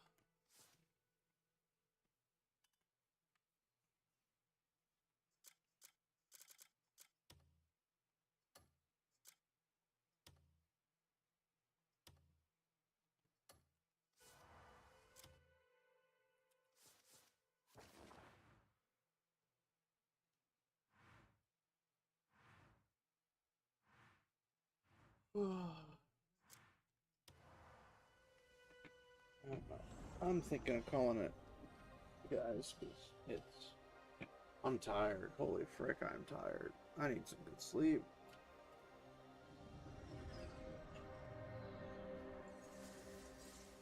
Goodness gracious.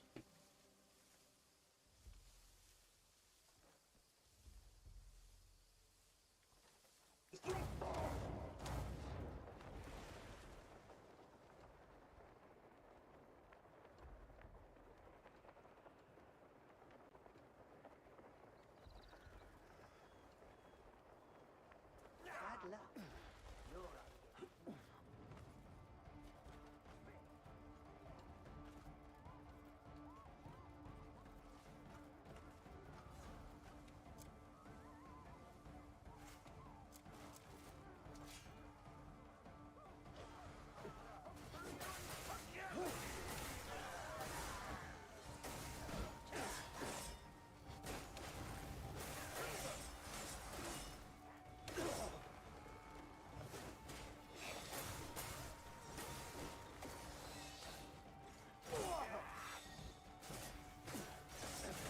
Oh my gosh.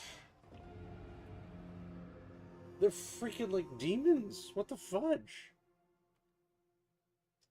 What the frick was that?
Oh, he's got stuff on him. That's why he's not doing anything. I pass through you like wind.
to kill her.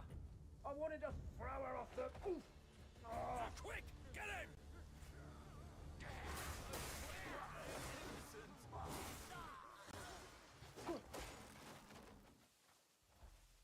I beg you, please help me.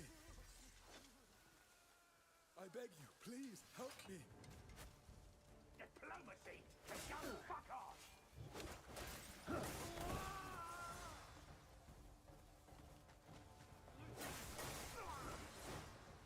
God, help us.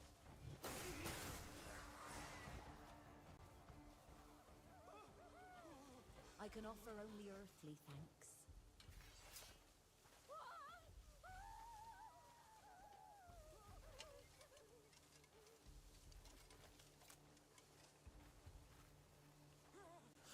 Like one of Saint Reventine's miracles.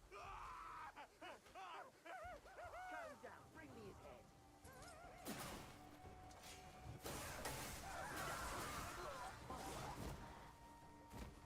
Please, I need your help.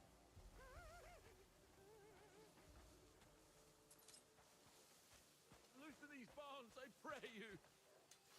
God, help us.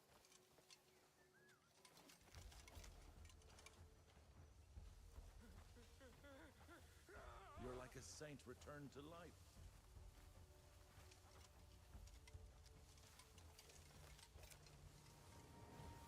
I'll sever your legs!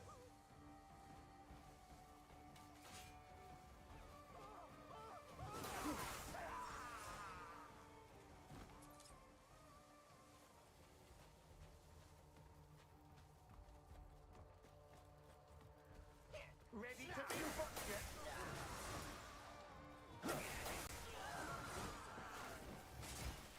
You're the one getting hurt today! You're the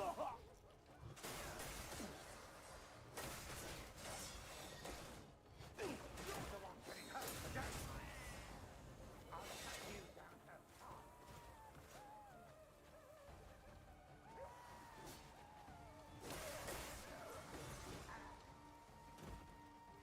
I'll cut you to pieces.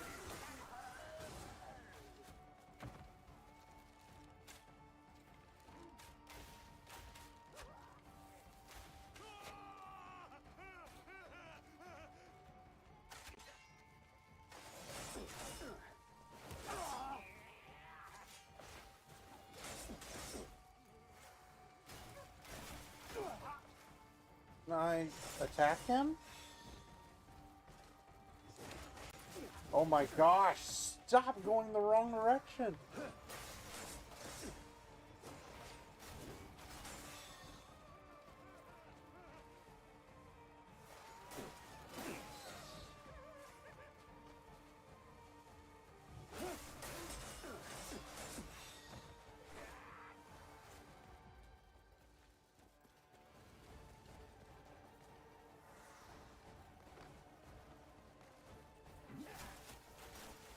Oh my gosh! Jump!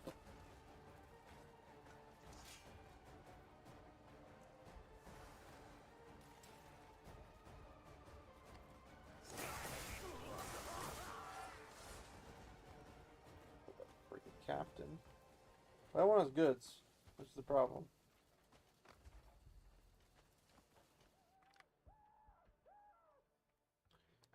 Goodness gracious, that was a pain.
Oh, praise be. I brought it a while back. We managed to recover the relic from those brutes. They didn't give it up easily. I mean, they really did, because it worked bad guys at the time. Make this happen. Thank you. Solomon has indeed answered our prayers.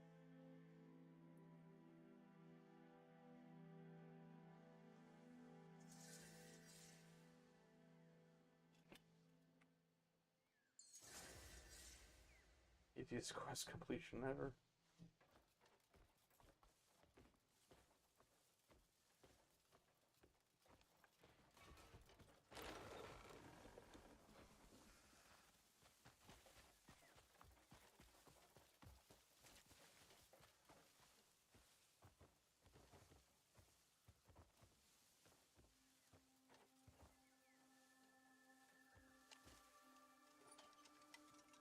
His will is vast as the ocean, beyond our reckoning.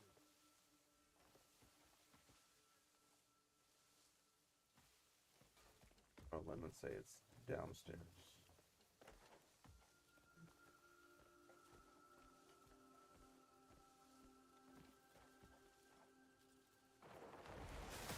Oh, what the fuck? That was retarded. That was freaking retarded.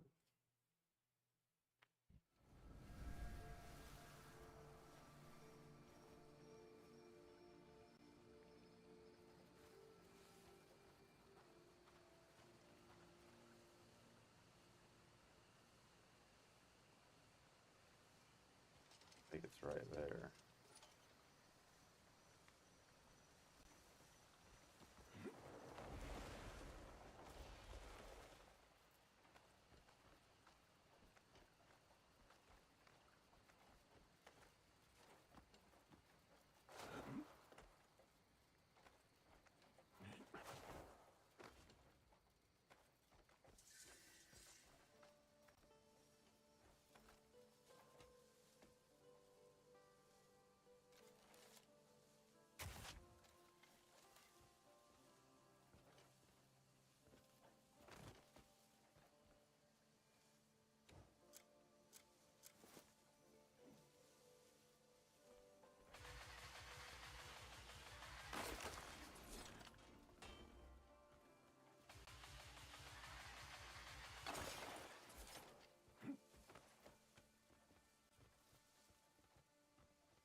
Alrighty.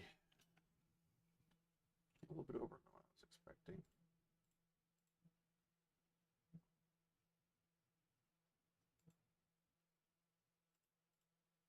Alright, guys. Thanks for hanging out. Good chat, Roman. Tomorrow night, normal stream. Hopefully I'll be a bit more awake for that one. I don't know why I'm so freaking tired. Maybe I know why I'm tired, but it doesn't feel like I know why I'm tired. I thought I slept a lot, but I didn't, apparently. But we will continue, and if anybody has any preferences on things I should pursue or quests to do, we'll hit those out of the park. So thanks everybody for sticking around, and see you guys in the next one. Remember, my friend, walk. It's time to